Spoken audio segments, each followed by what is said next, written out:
Taib, Assalamualaikum warahmatullahi wabarakatuh. Waalaikumsalam Waalaikumsalam warahmatullahi warahmatullahi wabarakatuh. wabarakatuh. Alhamdulillah alamin wassalatu wassalamu ala asyrafil anbiya wal mursalin sayyidina wa maulana Muhammadin wa ala alihi wa sahbihi ajmain. Qala Allah ta'ala fil Qur'anil Karim, a'udzu billahi minasyaitonir rajim. Ya ayyuhalladzina amanu taqullaha wa la tanzur nafsum ma qaddamat lighad wattaqullaha innallaha khabirum bima ta'malun. Wa qala ta'ala aidan tilka hududullah wa may yuti'illaha wa rasulahu yudkhilhu jannatin tajri min tahtiha anharu khalidina fiha wa dzalikal fawzul adzim. Wa may ya'sillaha wa rasulahu wa yata'adda hududahu yudkhilhu naran khalidan fiha wa lahu adzabun muhin.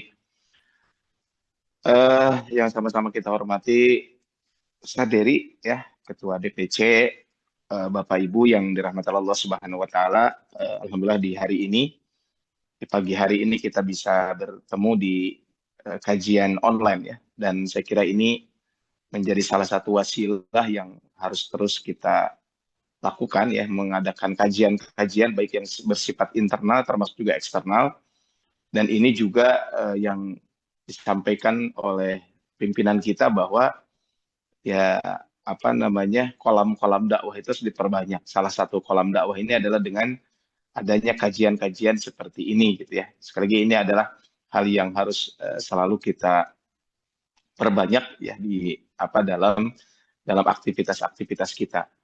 Ya memang sih idealnya mungkin kajiannya dilaksanakan secara offline, tapi kalaupun offline tidak bisa kan bisa hybrid atau memang bisa juga dilaksanakan secara online. Saya kira tidak mengurangi keberkahan dari sebuah kegiatan gitu ya, kaitan dengan ini. Nah, di hari ini saya akan fokus mungkin kajian kita di hari ini 2 poin saja. Pertama adalah kaitan dengan kenapa kita mempelajari ilmu waris gitu ya. Apa sih pentingnya kita mempelajari ilmu waris? Itu pertama. Yang kedua adalah yang akan kita bahas adalah di kesempatan pagi hari ini adalah kesalahan-kesalahan warisan di masyarakat kita gitu ya. Nah, ini adalah 2 poin ini saya kira menjadi hal yang menguatkan kita semuanya betapa pentingnya ilmu waris ini dalam kehidupan kita sehari-hari.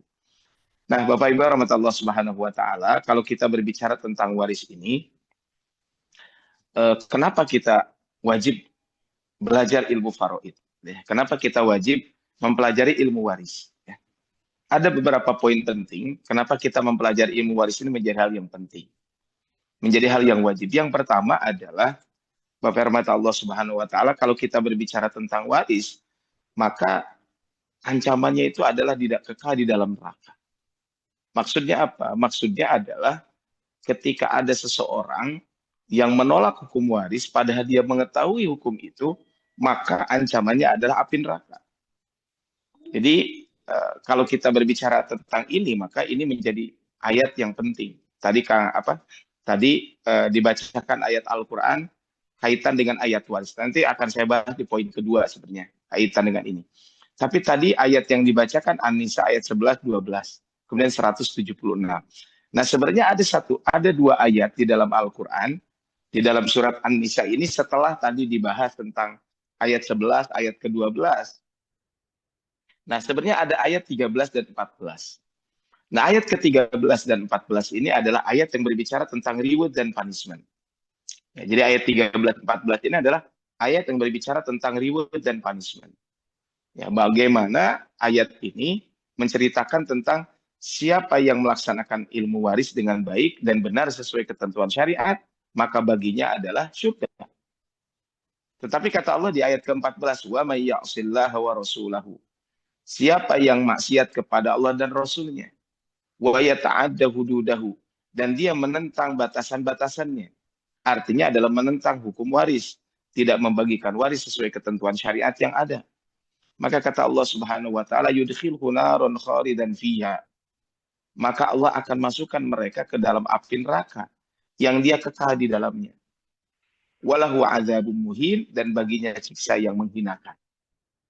Nah, Bapak rahmat Allah Subhanahu wa taala, kalau kita lihat kaitan dengan ayat ini, kata Imam Al-Qurtubi, maka dosa atau kemaksiatan itu kan ada 2 hal. Pertama adalah dosa atau kemaksiatan yang menyebabkan pelaku kafir.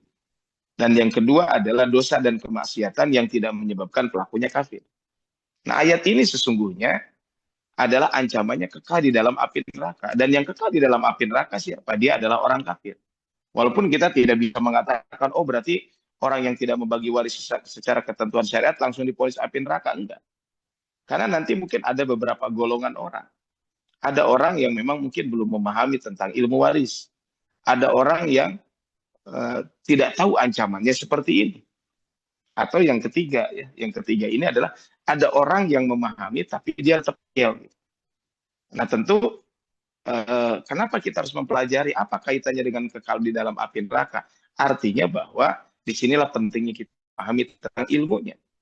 Supaya apa? Supaya kita tadi, inilah ada batasan-batasannya. Nah ini adalah kalau kita berbicara tentang bab ini. Sehingga penting yang namanya ilmu ini. Kalaulah ilmu sholat, ilmu yang ini dipelajari dari sejak kecil.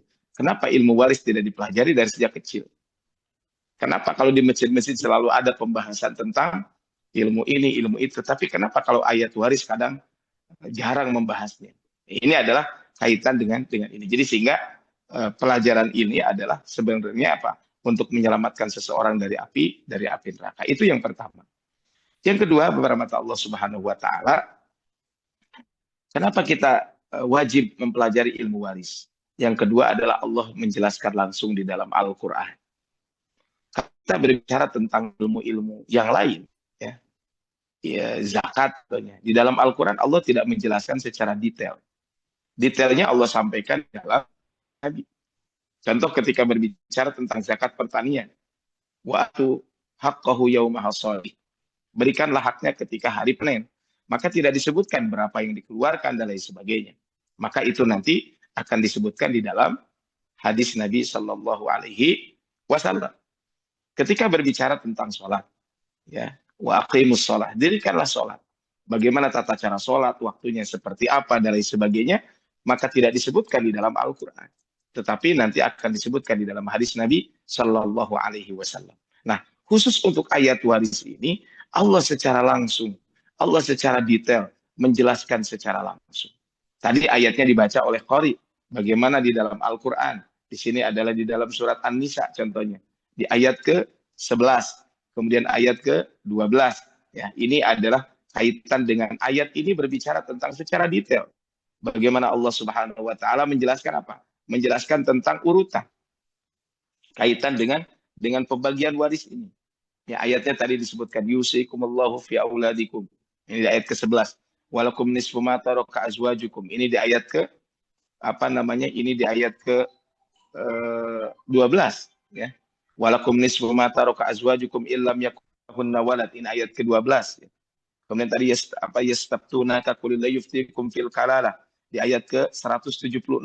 Bagaimana secara detail Allah menjelaskan ayat-ayat kaitan dengan bab waris ini, ya. Ya, bagaimana Allah Subhanahu wa taala secara detail, ya, menjelaskan kaitan dengan ayat waris ini. Nah, ini adalah menjadi hal yang penting untuk kita semuanya. Bagaimana Allah secara detail menjelaskan kepada kita semuanya kaitan dengan ayat waris ini. Oleh karena itu Bapak Ibu rahmat Allah Subhanahu wa taala, maka menjadi penting untuk kita semuanya kenapa kita mempelajari kaitan dengan ilmu waris ini, ya. Jadi ini saya kira ini poin pertama dulu yang perlu saya sampaikan, bagaimana ternyata betapa pentingnya ilmu waris untuk siapa? Untuk kita semuanya. Nah, oleh karena itu Bapak Ibu rahmat Allah Subhanahu wa taala, maka kenapa kita ilmu waris ini untuk apa? Tadi kita semuanya adalah bagaimana ketika kita mempelajari ilmu waris ini, maka apa? Maka ternyata subhanallah gitu, ya. Allah Subhanahu wa taala langsung menjelaskan di dalam Al-Qur'an dan di dalam hadis di dalam Al-Qur'an. Ini adalah yang kedua. Yang ketiga, Bapak rahmat Allah Subhanahu wa taala, di dalam hadis Nabi sallallahu alaihi wasallam, Rasul secara khusus ada perintah untuk mempelajari ilmu waris ini. Bukan berarti menyampingkan ilmu yang khusus. Di dalam sebuah hadis yang diriwayatkan oleh Imam Ibnu Majah dan riwayat Imam Al-Hakim menyebutkan ta'allamul faraidh. Pelajarilah ilmu faraid.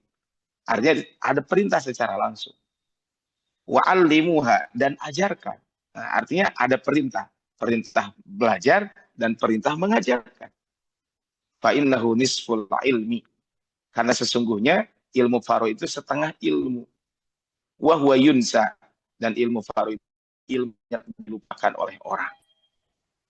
Wa huwa awwalu ma yunza'u min ummati, dan dia adalah ilmu yang pertama kali akan dicabut dari umatku. Jadi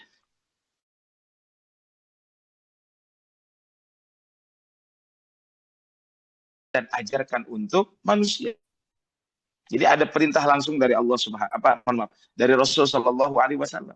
Dan kata Rasulullah, dia adalah Dia itu adalah setengah ilmu. Wa huwa yunsa, dan ilmu faraid itu adalah ilmu yang nanti banyak dilupakan oleh orang. Nah, dia adalah setengah ilmu. Kenapa kata para ulama setengah ilmu? Karena ilmu waris itu adalah ilmu tentang kematian. Sedangkan ilmu itu ada dua. Satu adalah ilmu tentang kematian, yang kedua adalah ilmu tentang kehidupan. Nah, ilmu setelah kematian itu adalah ilmu waris. Makanya ada yang mengatakan ilmu waris itu adalah ilmu sehari semalam.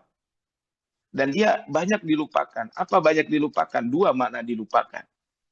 Dilupakan tidak mempelajari, bisa saja. Sehingga jarang gitu ya pelajaran-pelajaran tentang ini secara detail. Mungkin nanti bagus juga kalau BPU di DPC Panyilekan, atau nanti bisa bekerja sama dengan BPU Kota Bandung gitu ya. Saya kira mengadakan kegiatan secara khusus bagi yang mau gitu ya. Mengadakan, ya kan kalau ini kajian secara umum. Tapi ini yang mau serius mempelajari ilmu waris, maka mungkin dibuat aja kegiatan gitu ya. Contohnya pelatihan ilmu waris sekian pertemuan. Gitu. Jadi secara detail, nanti prakteknya langsung gitu ya. Kalau ini kan kita hanya sebagai mukaddimah awal saja, pengantar saja, namanya juga pengantar. Tapi nanti coba kita akan bahas gitu secara detail tentang waris itu seperti apa.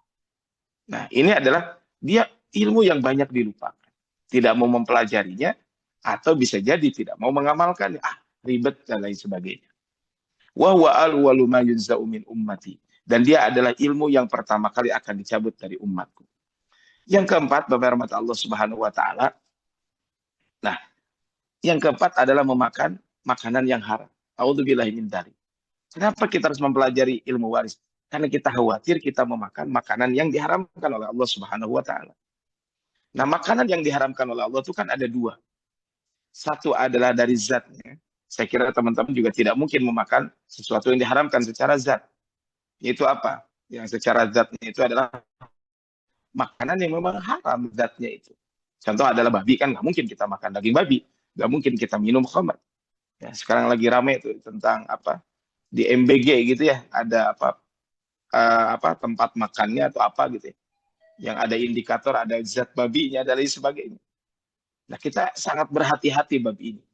Tetapi ada yang kedua adalah bahwa makan harta yang haram itu mungkin zatnya halal, tapi cara mendapatkannya adalah diharam. Karena mungkin salah satu cara mendapatkan harta yang haram itu adalah bisa jadi ketika ada warisan, yang warisan ini tidak dibagikan secara ketentuan syariat yang benar. Maka ini adalah kalau kita berbicara tentang bab ini. Allah mengatakan di dalam Al-Qur'an, wala ta'kulu amwalakum bainakum bil batil. Janganlah sebagian kalian memakan harta sebagian yang lain di antara kalian dengan jalan yang batil. Ini adalah dari Allah Subhanahu wa taala mengingatkan, jangan memakan harta sebagian lain di antara kalian dengan cara yang batil. Salah satu memakan harta dengan cara yang batil adalah ketika ada warisan yang tidak dibagikan sesuai ketentuan syariat yang ada. Ya, ini adalah sesuai dengan ketentuan syariat yang ada. Kan bisa jadi memakan harta haram itu ketika warisan anak yatim tidak dibagikan dan lain sebagainya. Nanti kita akan bahas di poin berikutnya gitu ya. Kemudian yang kelima adalah ilmu waris itu adalah ilmu yang langka. Ya, tadi hadisnya sudah disampaikan ya. Ta'allamul faraidu wa'allimuha an-nas. Fa inni imru'un maqbudun. Pelajari ilmu waris dan ajarkan kepada yang lain. Karena ilmu hanya manusia, karena aku hanya manusia. Fa inni imru'un maqbudun. Maka yang akan meninggal dunia, kata Rasulullah. Wa innal ilma sayuqbadu. Dan ilmu waris itu adalah ilmu yang akan dicabut. Wa tadharul fitan. Karena ilmunya dicabut sehingga nanti akan terjadi fitnah menyebar di mana-mana. Hatta yakhtalifal isnan, sampai nanti ada dua orang yang berselisih.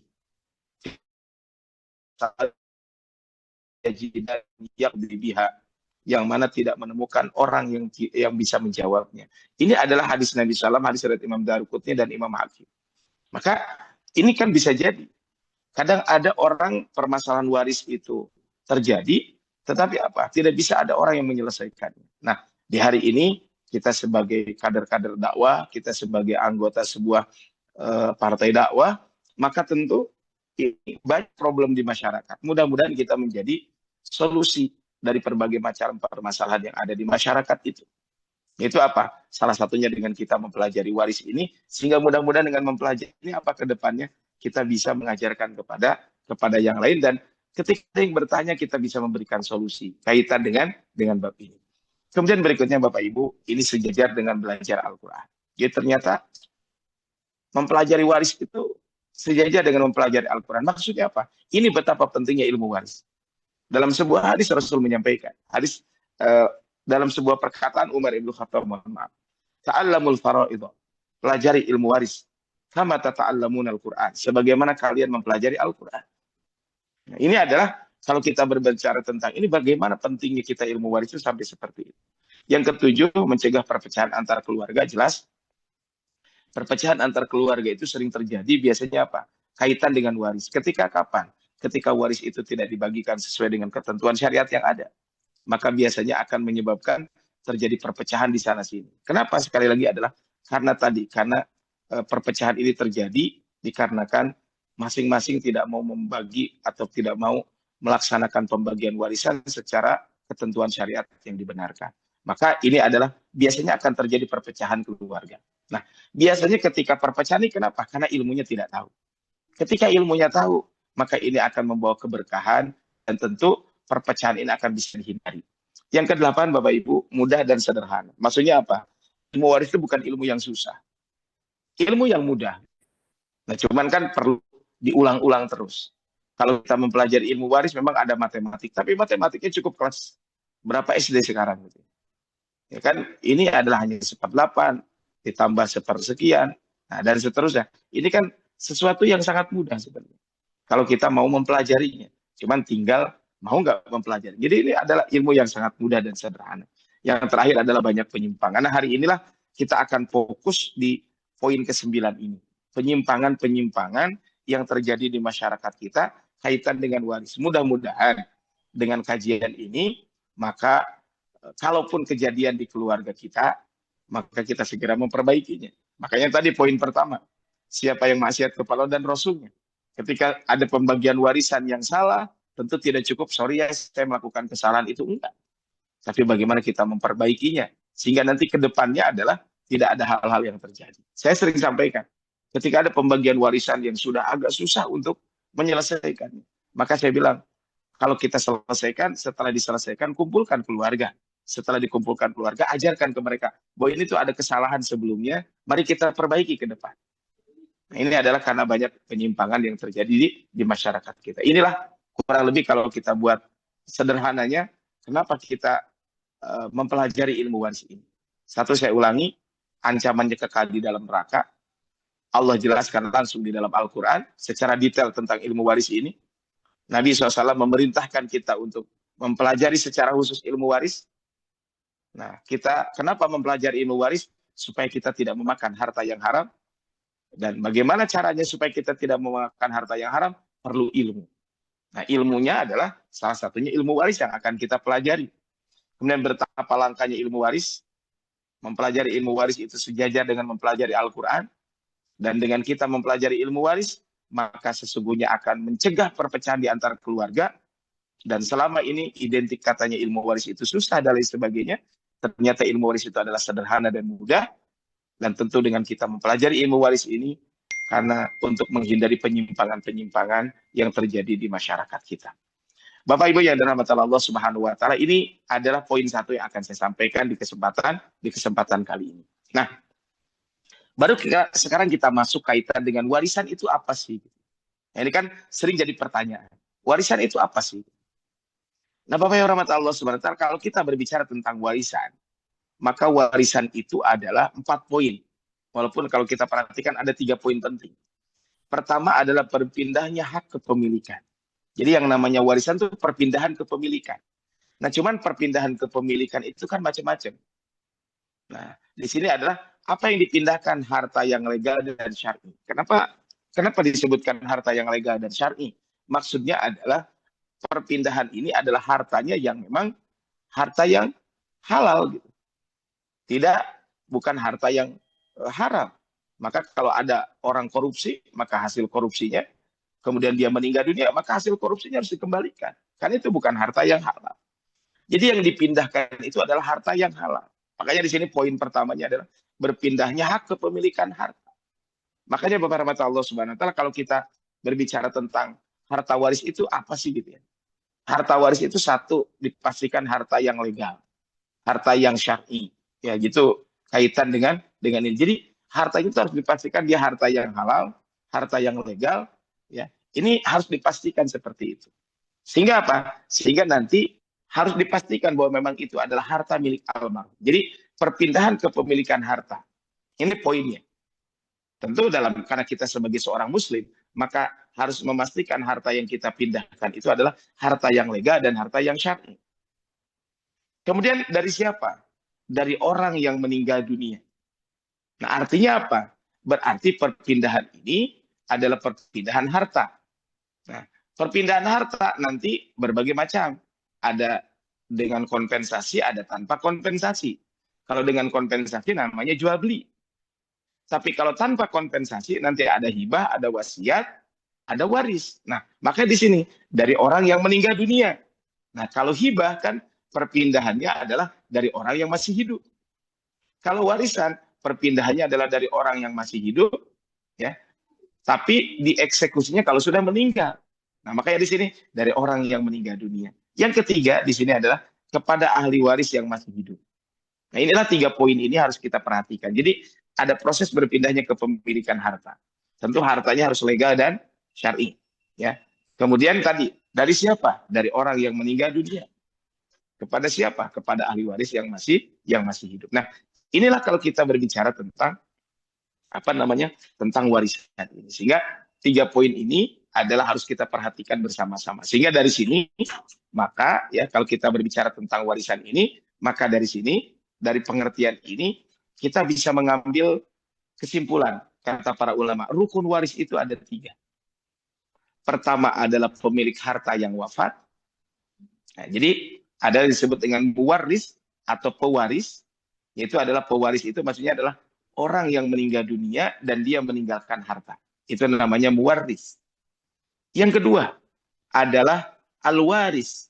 Yang dimaksud al-waris itu adalah ahli waris. Siapa? Penerima harta warisan. Nah, nanti ada ketentuan-ketentuannya. Kemudian yang ketiga adalah maurusun. Harta yang dibagikan warisannya. Jadi 3 hal ini harus ada. 1, orang yang meninggal. Yang kedua, orang yang menerima waris. Yang ketiga adalah harta yang akan dibagikan. Ini kalau kita berbicara tentang rukun waris ini. Jadi 3 hal ini harus ada. Nggak boleh salah satunya nggak ada. Jadi saya ulangi. Harus ada yang wafat. Artinya dia adalah muwaris, pewaris. Kemudian ada waris, orang yang akan menerima warisan atau ahli waris. Yang ketiga adalah mengurus warisan itu sendiri. Atau harta yang ditinggalkan. Ini adalah kalau kita berbicara tentang rukun waris ini. Berikutnya Bapak Ibu, ini kapan sih seseorang mendapatkan warisan? Ada 3, tapi yang penting saya sampaikan 2 hal saja. Pertama adalah al-qarabah an-nasabiyah. Warisan itu didapatkan atau orang itu akan mendapatkan warisan. Kenapa? Karena ada ikatan pernikahan. Mohon maaf. Al-qarabah an-nasabiyah, karena ikatan saudara atau hubungan nasab. Hubungan nasab tadi disampaikan di dalam Al-Quran, contoh di dalam surat Al-Baqarah ayat ke-11, ayat 176. Itu kan berbicara tentang apa? Al-qarabah an-nasabiyah. Ada ayah, ada ibu, ya. Kemudian ada anak, ada saudara. Saudara itu nanti ada saudara kandung laki-laki, perempuan, saudara seayah, saudara seibu. Nah, ini adalah yang disebut dengan al-qarabah an-nasabiyah. Yaitu apa? Karena hubungan nasab. Sehingga warisan ini ya bisa jadi ya ada orang mendapatkan warisan, dia itu mendapatkan warisannya subhanallah. Karena apa? Ikatan nasab. Makanya ikatan nasab ini tidak bisa terputus begitu saja. Yang kedua adalah an-nikah asyar'i, ikatan perkawinan yang sah. Sah di sini adalah tentu sah secara agama. Karena bisa jadi secara negara dia tidak sah. Kenapa? Karena memang tidak ada surat nikahnya gitu ya. Ya, walaupun saya secara pribadi sering saya sampaikan bahwa betul kalau secara sah atau tidak sah secara agama selesai. Tapi tetap kita sebagai warga negara yang baik, maka tentu secara legal negara pun harus diurus. Nah, jangan sampai nanti banyak kasus terjadi adalah apa? Ya kalau baik-baik saja, tapi kadang ketika ada konflik dan lain sebagainya, itu dengan adanya surat nikah itu akan menguatkan bagaimana statusnya secara negara, tapi tentu secara agama ini juga sangat penting. Gitu ya. Jadi dua-duanya ikatan pernikahan, maka di dalam surat An-Nisa ayat ke-12 itu kan berbicara tentang pernikahan yang sah. Makanya kan disebutkan laki-laki dapat warisan berapa, perempuan dapat warisan berapa. Maksudnya adalah suami dapat berapa, istri dapat berapa. Nanti istri kalau punya anak sekian, suami kalau punya anak sekian, kalau tidak punya anak sekian. Ini adalah berbicara tentang an-nikah asy-syar'i, ikatan pernikahan. Jadi ini dua hal seseorang itu akan mendapatkan warisan. Sehingga nanti ahli waris itu pertanyaan cuma dua saja. Apakah dia punya suami, apakah dia punya istri. Nah kemudian baru setelah itu apa? Nanti setelah itu yang pertama ditanyakan, punya suami tidak, punya istri tidak. Baru setelah itu apa? Bertanya. Pertanyaan berikutnya, apakah dia punya ayah, punya ibu, punya anak, dan seterusnya. Ini adalah dua hal menyebabkan orang saling mewarisi satu dengan yang lainnya. Nah, ada kalanya Bapak Ibu rahmat Allah Subhanahu wa taala mungkin dia ada ikatan pernikahan. Atau mungkin saja terjadi dia ada ikatan kekerabatan. Nah, tetapi walaupun ikatan kekerabatan ada, bisa jadi dia tidak mendapatkan waris. Kenapa? Karena dua faktor. Pertama adalah orang yang membunuh. Jadi karena pembunuhan. Al-qatlu, pembunuhan. Jadi pembunuh itu tidak mendapatkan warisan. Karena ada kaidah mengatakan, ya, anista'jala bi syai'in qabla awanihi. Siapa yang ingin mendapatkan sesuatu sebelum waktunya. Jadi kalau ada orang yang ingin mendapat sebelum waktunya, maka apa? Maka orang tersebut diharamkan untuk mendapatkan haknya. Ya, jadi manista'jala bi syai'in qabla awanihi. Maka siapa yang ingin mendapatkan sesuatu sebelum waktunya, maka diharamkan untuk mendapatkannya. Nah, kan ada orang yang ingin mendapatkan warisan dengan segera, tetapi apa? Ketika dia ingin mendapatkan warisan dengan segera ini, tetapi belum waktunya. Sehingga karena dia nggak sabar, dibunuhlah pewaris itu. Dibunuhlah pemilik harta tersebut. Ini banyak kejadian. Ya. Ada beberapa kejadian orang membunuh ahli warisnya. Nah, ini adalah kaitan dengan ini. Makanya manista'jala bi syai'in qabla awanihi, siapa yang ingin mendapatkan sesuatu sebelum waktunya, maka dia tidak mendapatkan apa yang diinginkannya tersebut. Yang kedua adalah ikhtilafuddin, perbedaan agama. Kan bisa aja kalau tadi suami istri, seorang suami membunuh istrinya, atau seorang istri membunuh suaminya, maka dia tidak mendapatkan warisan dari pasangan yang dibunuhnya. Perbedaan agama, kalau terjadi perbedaan agama, maka kalau seandainya ada yang murtad, maka kalau seorang suami murtad, maka itu al-fasq, ikatan pernikahannya secara otomatis terputus. Ya, nah, sehingga kan, tapi bisa jadi ada sebuah keluarga yang memang berbeda agama. Saya pernah menemukan sebuah kasus, itu keluarga besar, keluarganya lumayan lah, keluarga besar itu maksudnya banyak keluarganya itu. Nah, tapi di keluarga tersebut ternyata subhanallah, kalau kita perhatikan ada keluarganya atau saudaranya itu yang non muslim. Maka saya bilang yang non muslim ini tidak dapat warisan. Dan ternyata yang non muslim pun menyadari, iya kami paham bahwa kami secara hukum agama ya kami tidak mendapatkan warisan. Ya tapi saya bilang hubungan secara kemanusiaan tetap aja. Tetapi kan kalau sudah berbicara tentang agama ya lakum dinukum waliyadin. Tapi untuk hubungan sosial, hubungan kekerabatan tetap berjalan. Tetapi untuk warisan ada ketentuan syariat. Dan ternyata kalau nggak salah sudah ada peraturan Menteri Agama. Ya, bahkan kalau nggak salah bukan hanya peraturan Menteri Agama. Ya. Kalau nggak salah sudah ada ketentuan dari pengadilan atau dari Mahkamah Agung, mohon maaf. Itu ketika ada orang yang meninggal dunia, maka cara pembagian warisnya adalah dikembalikan kepada agama yang dianut oleh orang yang meninggal itu. Sehingga ketika ada seorang muslim meninggal dunia, maka apa? Maka yang saudara-saudaranya non-muslim atau ada ahli waris yang non-muslim, dia tidak mendapatkan warisan. Dan itu sudah sesuai dengan perundang-undangan yang ada di kita. Maksudnya peraturan maksudnya adalah peraturan dari Mahkamah Agung itu sudah ada aturan itu.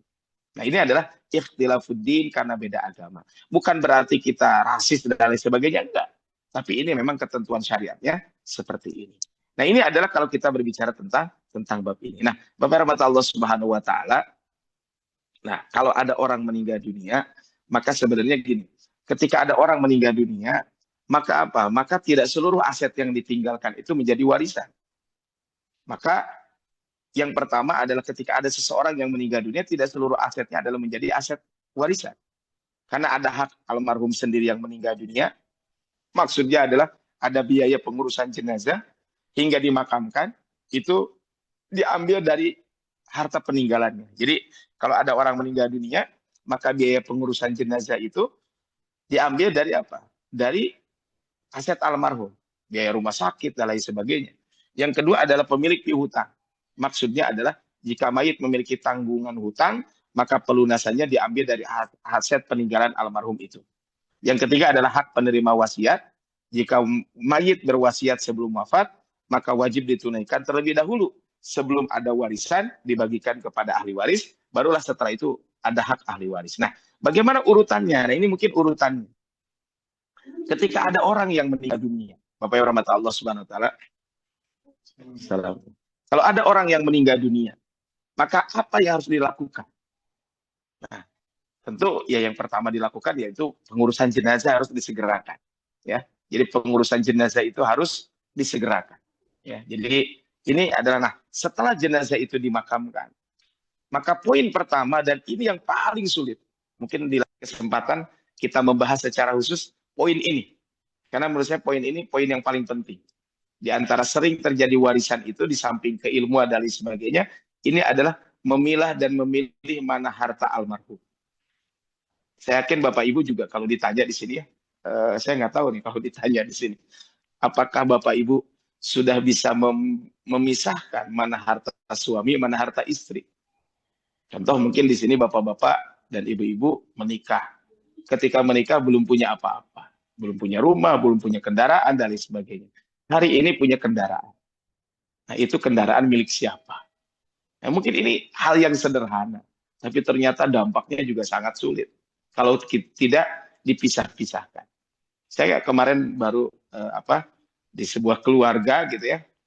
Kadang hal yang sederhana ini sebenarnya harus diselesaikan sekarang. Alhamdulillah kemarin karena masing-masing menyadari dan lain sebagainya diselesaikan. Walaupun ini bukan kaitan dengan warisan, belum ada kaitan dengan warisan. Nah, sehingga ketika ada orang yang meninggal dunia, yang pertama dilakukan apa? Memilah mana harta almarhum atau almarhumah tersebut. Sehingga nanti mana harta bersama, bukan harta gonogini ya. Dalam Islam tidak ada harta gonogini. Mungkin secara hukum positif kita ada harta gonogini, tapi dalam Islam tidak ada harta gonogini. Artinya setiap orang punya hak atas hartanya masing-masing. Nah, maksud harta bersama ini adalah harta yang dimiliki bersama-sama antara pasangan suami istri. Nah, ini punten Bapak Ibu, kadang banyak kasus di kita ini, suami istri ini sulit untuk bukan membagi. Suami istri itu kadang untuk kalau membicarakan aset itu suatu hal yang tabu gitu di kita itu. Makanya nanti mungkin ada dua materi lagi sebenarnya yang penting. Pertama adalah tentang hibah. Jangan salah masalah hibah di masyarakat kita. Yang kalau hibah ini bermasalah di awal, nanti dampaknya juga ke warisan. Salah satu hibah yang bermasalah itu di kita adalah hibah tanpa akad yang jelas. Jadi ada kasus hibah, tapi hibahnya itu tanpa akad yang jelas. Nah ini Bapak Ibu, ini menjadi problem terjadi di masyarakat kita. Ketika hibah tapi tidak dengan akad yang jelas. Nah, akhirnya apa? Nanti jadi bercampur mana harta suami, mana harta istri. Nah, oleh karena itu, di sini adalah bagaimana bisa memilah dan memilih mana harta suami, mana harta istri. Mana harta almarhum, mana milik ahli waris. Ini harus dipisahkan dulu. Nah, ini maksud harta bersama itu adalah kepemilikannya bersama-sama. Ya contoh saya dengan istri saya. Kami membangun rumah. Rumah itu memang tanah punya saya. Karena saya dapatkan sebelum saya menikah. Artinya tidak ada kaitan. Cuman ketika membangun memang secara apa itu uangnya uang saya sebenarnya. Tapi apa? Tapi dalam proses pembangunan itu, karena kebetulan istri saya di keluarganya punya toko bangunan. Ketika punya toko bangunan itu kan otomatis ketika saya membeli itu harganya juga yang beda. Nah, bukan karena saya harga beda, tapi karena ini adalah yang membangun rumah itu adalah siapa? Ini karena saya ada ikatan dengan istri saya. Sehingga yang pesan apa-apa kan istri saya. Sehingga hanya berbeda. Nah, tentu kalau dalam kondisi normal nggak ada masalah. Tapi kadang dalam kondisi tertentu, tentu bisa jadi ada permasalahan. Nah, makanya ini harus disepakati bersama. Harga bersama itu kira-kira seperti apa? Ini harus diselesaikan ketika masih hidup. Ini akan repot kalau tidak diselesaikan ketika masih hidup. Nah ini kadang hal yang sederhana. Mungkin nanti bahas secara khusus nanti bagaimana kaitan dengan problem waris suami istri. Ini satu materi khusus gitu ya. Kaitan dengan bab ini. Walaupun hari ini sebenarnya bisa kita sampaikan. Yang kedua adalah pemilihan harta waris milik pihak lain. Milik pihak lain itu apa? Contoh saya di kantor gitu ya. Kemudian saya dapat fasilitas kantor, mobil lah atau apa gitu. Itu kan milik kantor. Maka saya ketika ini harus disampaikan ke ahli waris. Ini bukan milik saya. Atau mungkin ada kerjasama bisnis dengan orang. Maka ini harus dipisahkan. Kalau ada milik pihak lain harus dikembalikan. Maka ini poin pertama ini adalah biasanya poin yang paling berat. Ya, saya kemarin ngurus waris satu keluarga, subhanallah. Tapi alhamdulillah karena mereka menyadari bahwa ini ada ketentuan syariat dan lain sebagainya, walaupun agak-agak susah dalam memisahkan ini, tapi mereka akhirnya bisa menyelesaikan dengan mudah. Kenapa? Karena mereka menyadari kami tidak mau memakan harta orang lain. Sehingga apa? Sehingga mereka ketika ada sesuatu yang ragu, ini apakah punya saya atau milik almarhum, maka mereka udahlah ini milik almarhum saja. Nah ini kan bab kehati-hatian di sini. Makanya harta bersama ini biasanya akan menjadi problem kalau tidak bisa diselesaikan sedini mungkin. Maka pesan saya buat Bapak Ibu semuanya, yang hadir pasangannya ataupun yang tidak hadir, syukur kalau hadir. Setelah kajian ini, silahkan ngobrol tentang aset. Oh, contoh kita nggak ada aset, jangan bilang nggak ada aset. Ya contohnya punten, kalau sederhananya begini, kalau saya tanya, kira-kira itu lemari punya siapa? Nah, kan itu sofa yang ada di rumah itu punya siapa? TV yang ada di rumah itu punya siapa? Kan ada kepemilikannya jelas. Karena yang namanya warisan itu adalah jalan almarhum. Ya, seluruh aset almarhum. Nah, jangan dikira namanya warisan harus yang bentuknya besar, enggak. Lemari, mungkin TV, mesin cuci dan lain sebagainya. Ini harus diselesaikan. Nah, ini adalah poin pertama. Jadi memilah dan memilih mana harta almarhum, mana harta yang bukan almarhum. Ya, mana milik suami, kalau suami meninggal mana milik istrinya. Harus dipisahkan dulu. Dan kalau ada milik pihak lain, itu yang pertama. Yang kedua, setelah kita memilah dan memilih harta almarhum itu yang mana, maka yang kedua baru masuk, yaitu apa? Biaya pengurusan jenazah. Tadi saya sampaikan. Contohnya setelah dihitung-hitung dia punya X rupiah. Maka jangan langsung dibagi waris. Apakah almarhum ini ada biaya rumah sakit yang harus ditunaikan? Apakah ada biaya memandikan? Dalam konteks memandikan kan kadang mungkin ada, ya kita di Kota Bandung kan ada beberapa lembaga yang memang memfasilitasi gitu ya. Mungkin karena keterbatasan keluarga memandikan. Padahal yang paling berhak memandikan kan ahli waris. Cuman kan nggak semua orang juga bisa. Maka kadang kita mungkin ya meminta bantuan kepada lembaga. Ya kan ada di kita beberapa lembaga yang memang sengaja gitu ya membantu kaitan dengan memandikan jenazah ini. Nah, kemudian berikutnya adalah apa? Memandikan, mengkafani. Maksudnya mengkafani kan kain kafan itu kan harus beli. Nah, kemudian menguburkan, kan biaya penguburan jenazah kan di kita ada biayanya. Biaya yang gali dan lain sebagainya. Nah, setelah biaya pengurusan jenazah selesai, maka jangan lupa dilakukan pembayaran hutang. Nah, tidak berlaku sebaliknya. Maksudnya adalah kalau piutang ya jangan sampai jadi menyebabkan kita tidak dibagikan waris, enggak. Tapi hutang ini harus diselesaikan dengan segera. Makanya ada bukunya tipis ya. Judul bukunya adalah Hutang Antara Pahala dan Dosa. Nah, salah satunya adalah kewajiban kita dalam konteks hutang piutang ini, jangan lupa gitu ya. Hutang piutang ini harus tercatat dengan baik. Nah, punten Bapak Ibu, kadang di beberapa tempat orang tuh suka menyepelekan hutang. Ah, kedua ada imam lembaga ya, hutang ke lembaga mah meureun dimaafkan. Jangan, hati-hati. Hutang mah kepada siapapun tetap harus dibayar gitu ya. Jangan sampai ada imam kedua, da ieu mah dana lagi dana bisi gitunya, bisi di PC banyilekan gitu ya. Ada punten ya, ada anggota yang meminjam kas DPC. Itu kas DPC itu kalau dipinjam ya tetap harus dikembalikan. Jadi jangan dikira kalau ada kas DPC mah dari kita untuk kita. Iya, tapi kalau minjem akarnya ya harus dikembalikan. Jadi jangan menyepelekan kaitan dengan ini.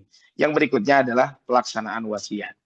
Jadi setelah hutang diselesaikan baru pelaksanaan wasiat. Nah, di dalam Al-Quran disebutkan mimba di wasiyatin yusobiha udai. Di dalam Al-Quran itu sampai diulang-ulang. Mungkin tadi ayatnya di ayat ke-11 dan ayat 12 surat An-Nisa tadi yang dibaca itu disebutkan wasiat ya. Jadi wasiat, kemudian hutang pihutang itu adalah harus diselesaikan ya. Jadi adalah ini urutannya. Barulah setelah itu terjadi pembagian warisan. Jadi inilah Bapak Ibu kurang lebih kalau kita berbicara tentang bagaimana sih cara membagi waris ini, urutan kerjanya, maka yang pertama adalah menginventarisir dulu aset almarhum yang mana. Setelah diinventarisir, maka baru keluarkan untuk biaya pengurusan jenazah, kurangi biaya hutang, kurangi pelaksanaan wasiat kalau ada, baru setelah itu menginventarisir ahli waris, baru setelah itu dibagikan siapa yang dapat, siapa yang enggak sesuai dengan jatahnya masing-masing. Ini adalah kaitan dengan urutan kerja. Nah, tadi saya sampaikan urutan kerja yang paling sulit itu yang poin pertama.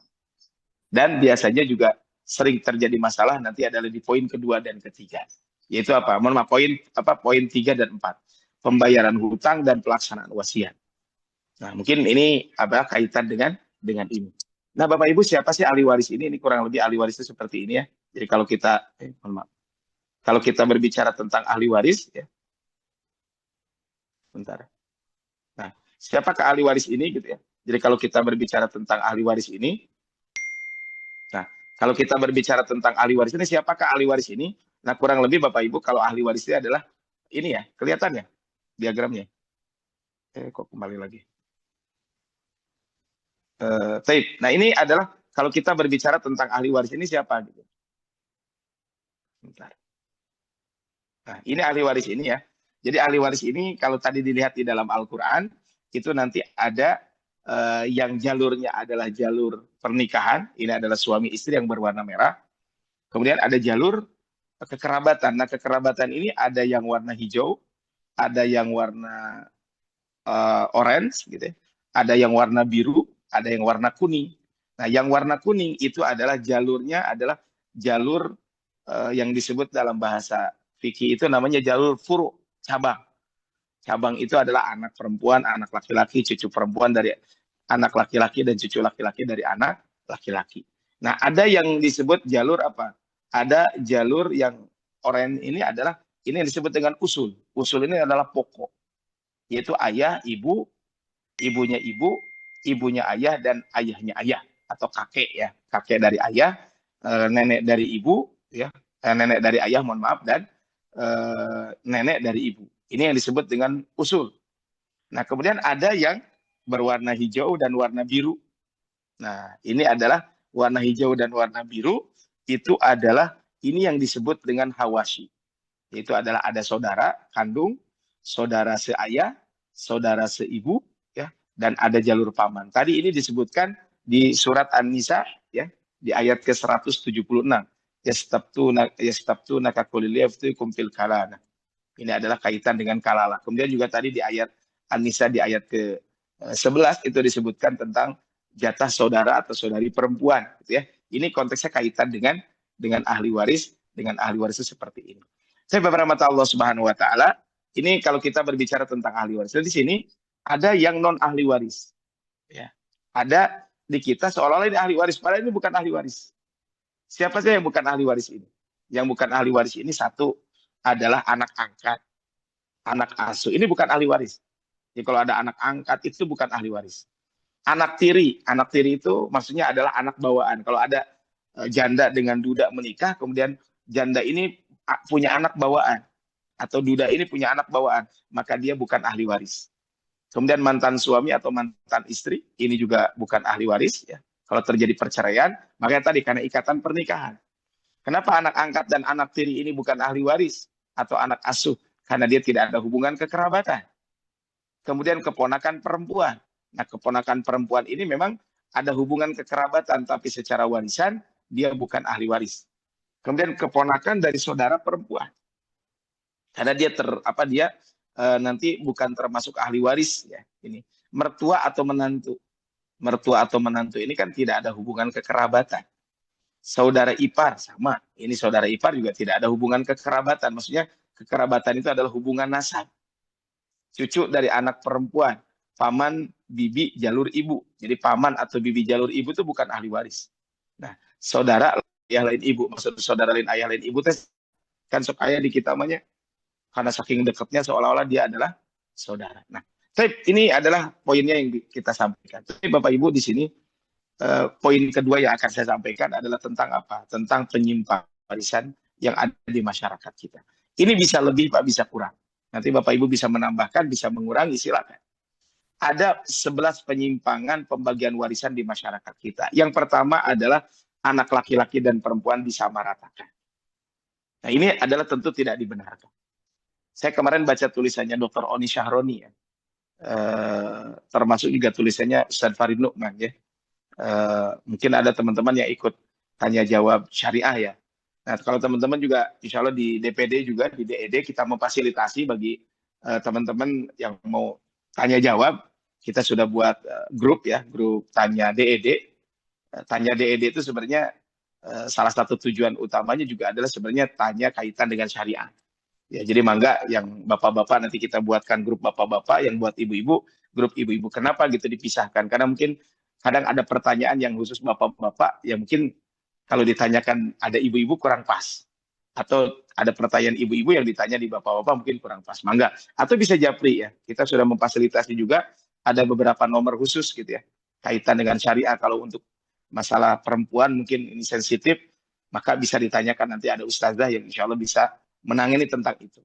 Nah, ketika saya baca tulisannya Ustaz Farid Nu'man dan Ustaz namanya Ustaz Dr. Oni Syahroni, ketika bagaimana Ustaz kalau kita sepakat ya anak laki-laki dan perempuan disamaratakan, maka ya jawaban sederhananya apa? Allah dan Rasul sudah menjelaskan bahwa anak laki-laki dan perempuan itu dibedakan, tidak bisa disamaratakan walaupun bagaimana.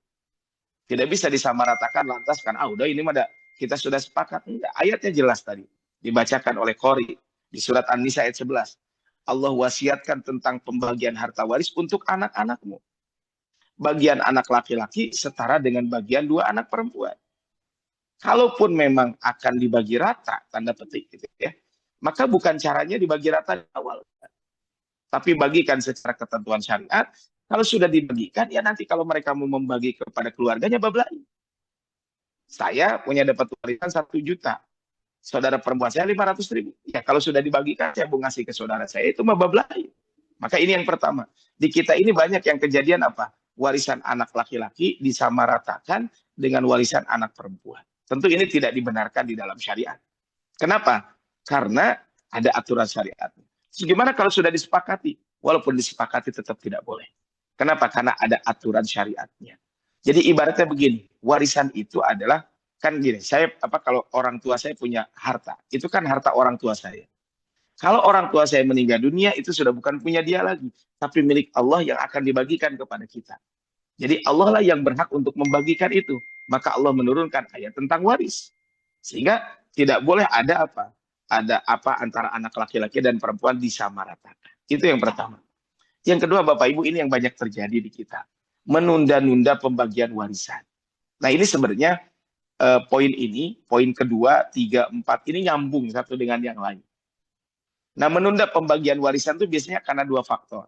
Pertama, faktornya adalah karena tadi sulit membedakan mana harta almarhum dengan mana harta milik pasangannya. Yang kedua adalah menunda-nunda ini mungkin karena perasaan tidak enak dan lain sebagainya.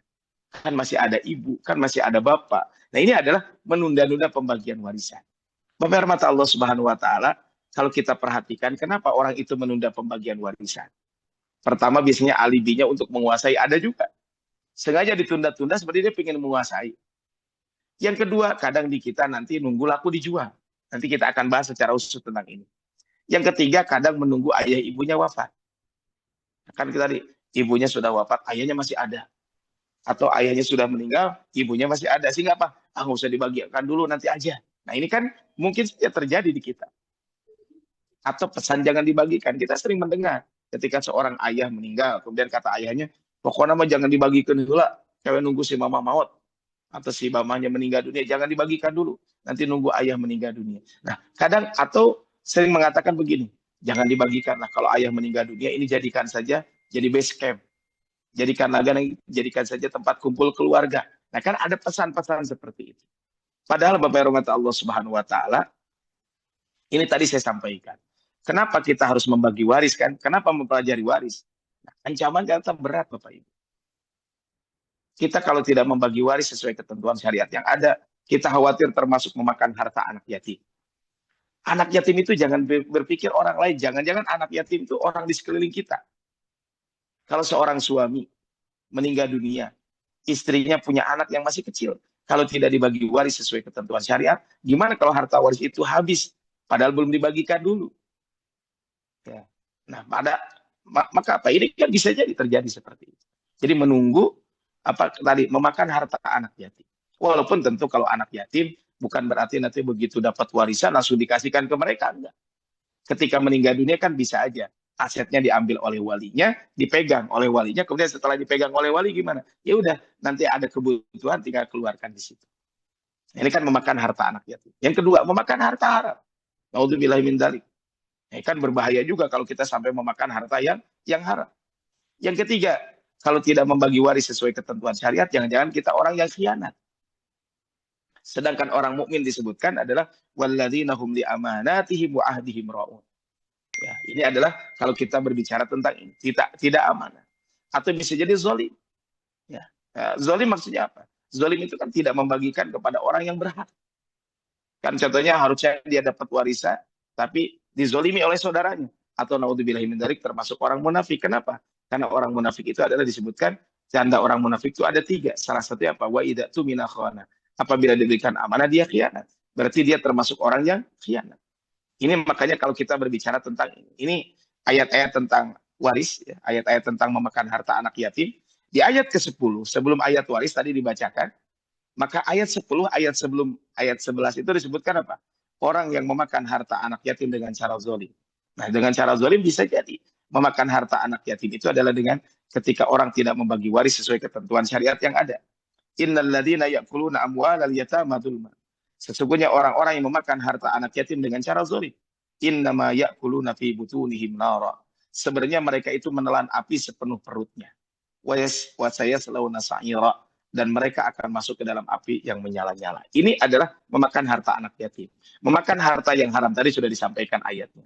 Tidak amanah. Allah memerintahkan kepada kalian untuk menyampaikan amanah kepada yang berhak menerima. Ketika kita mendapatkan amanah warisan di pundak kita, kenapa kita tidak membagikan? Berarti kita tidak amanah. Kemudian ini orang beriman itu adalah orang yang memelihara amanah yang dipikul dan janjinya. Tidak amanah ini disebutkan wahai orang beriman, janganlah kamu mengkhianati Allah dan Rasulnya. Dan janganlah kamu mengkhianati amanat-amanat yang dipercayakan kepada kalian. Ketika ada warisan yang di pundak kita tidak dibagikan, berarti kita tidak amanah. Zalim, ya contohnya adalah menunda pembayaran hutang itu kezaliman. Bagi orang yang mampu membayar hutang, kemudian ditunda-tunda, itu termasuk kezaliman. Nah sekarang kalau ada warisan tidak dibagikan, ya mirip dengan itu. Harusnya segera dibagikan, tapi dia tidak mau membagi waris tersebut. Kemudian berikutnya Bapak Ibu adalah ini termasuk orang munafik. Naudzubillahi min dzalik. Ayatul munafiki tsalatsun. Tanda orang munafik itu ada 3. Itu apa? Idza haddasa kadzaba. Apabila dia berbicara, maka dia berdusta. Wa idza wa'ada akhlafa. Apabila dia berjanji, maka dia Dia cederai. Apabila diberikan amanah, maka dia termasuk orang yang khianat. Itu poin kedua. Ya. Jadi apa? Kesalahan di masyarakat kita ini adalah menunda-nunda pembagian warisan. Nah, biasanya penundaan pembagian warisan itu salah satu faktornya adalah faktor pertama. Yaitu apa? Ketika suami istri tidak bisa memisahkan mana harta suami, mana harta istri. Itu mungkin saja terjadi.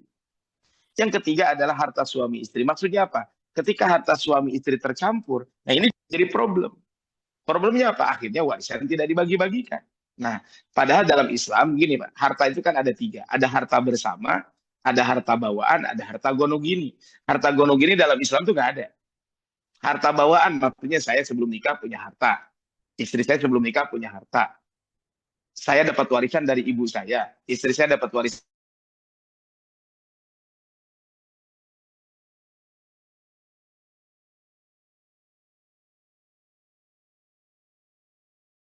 Kemudian atau saya dapatkan setelah menikah. Dan di situ ada percampuran antara harta suami dengan kalau saya dengan istri saya membeli sebuah aset.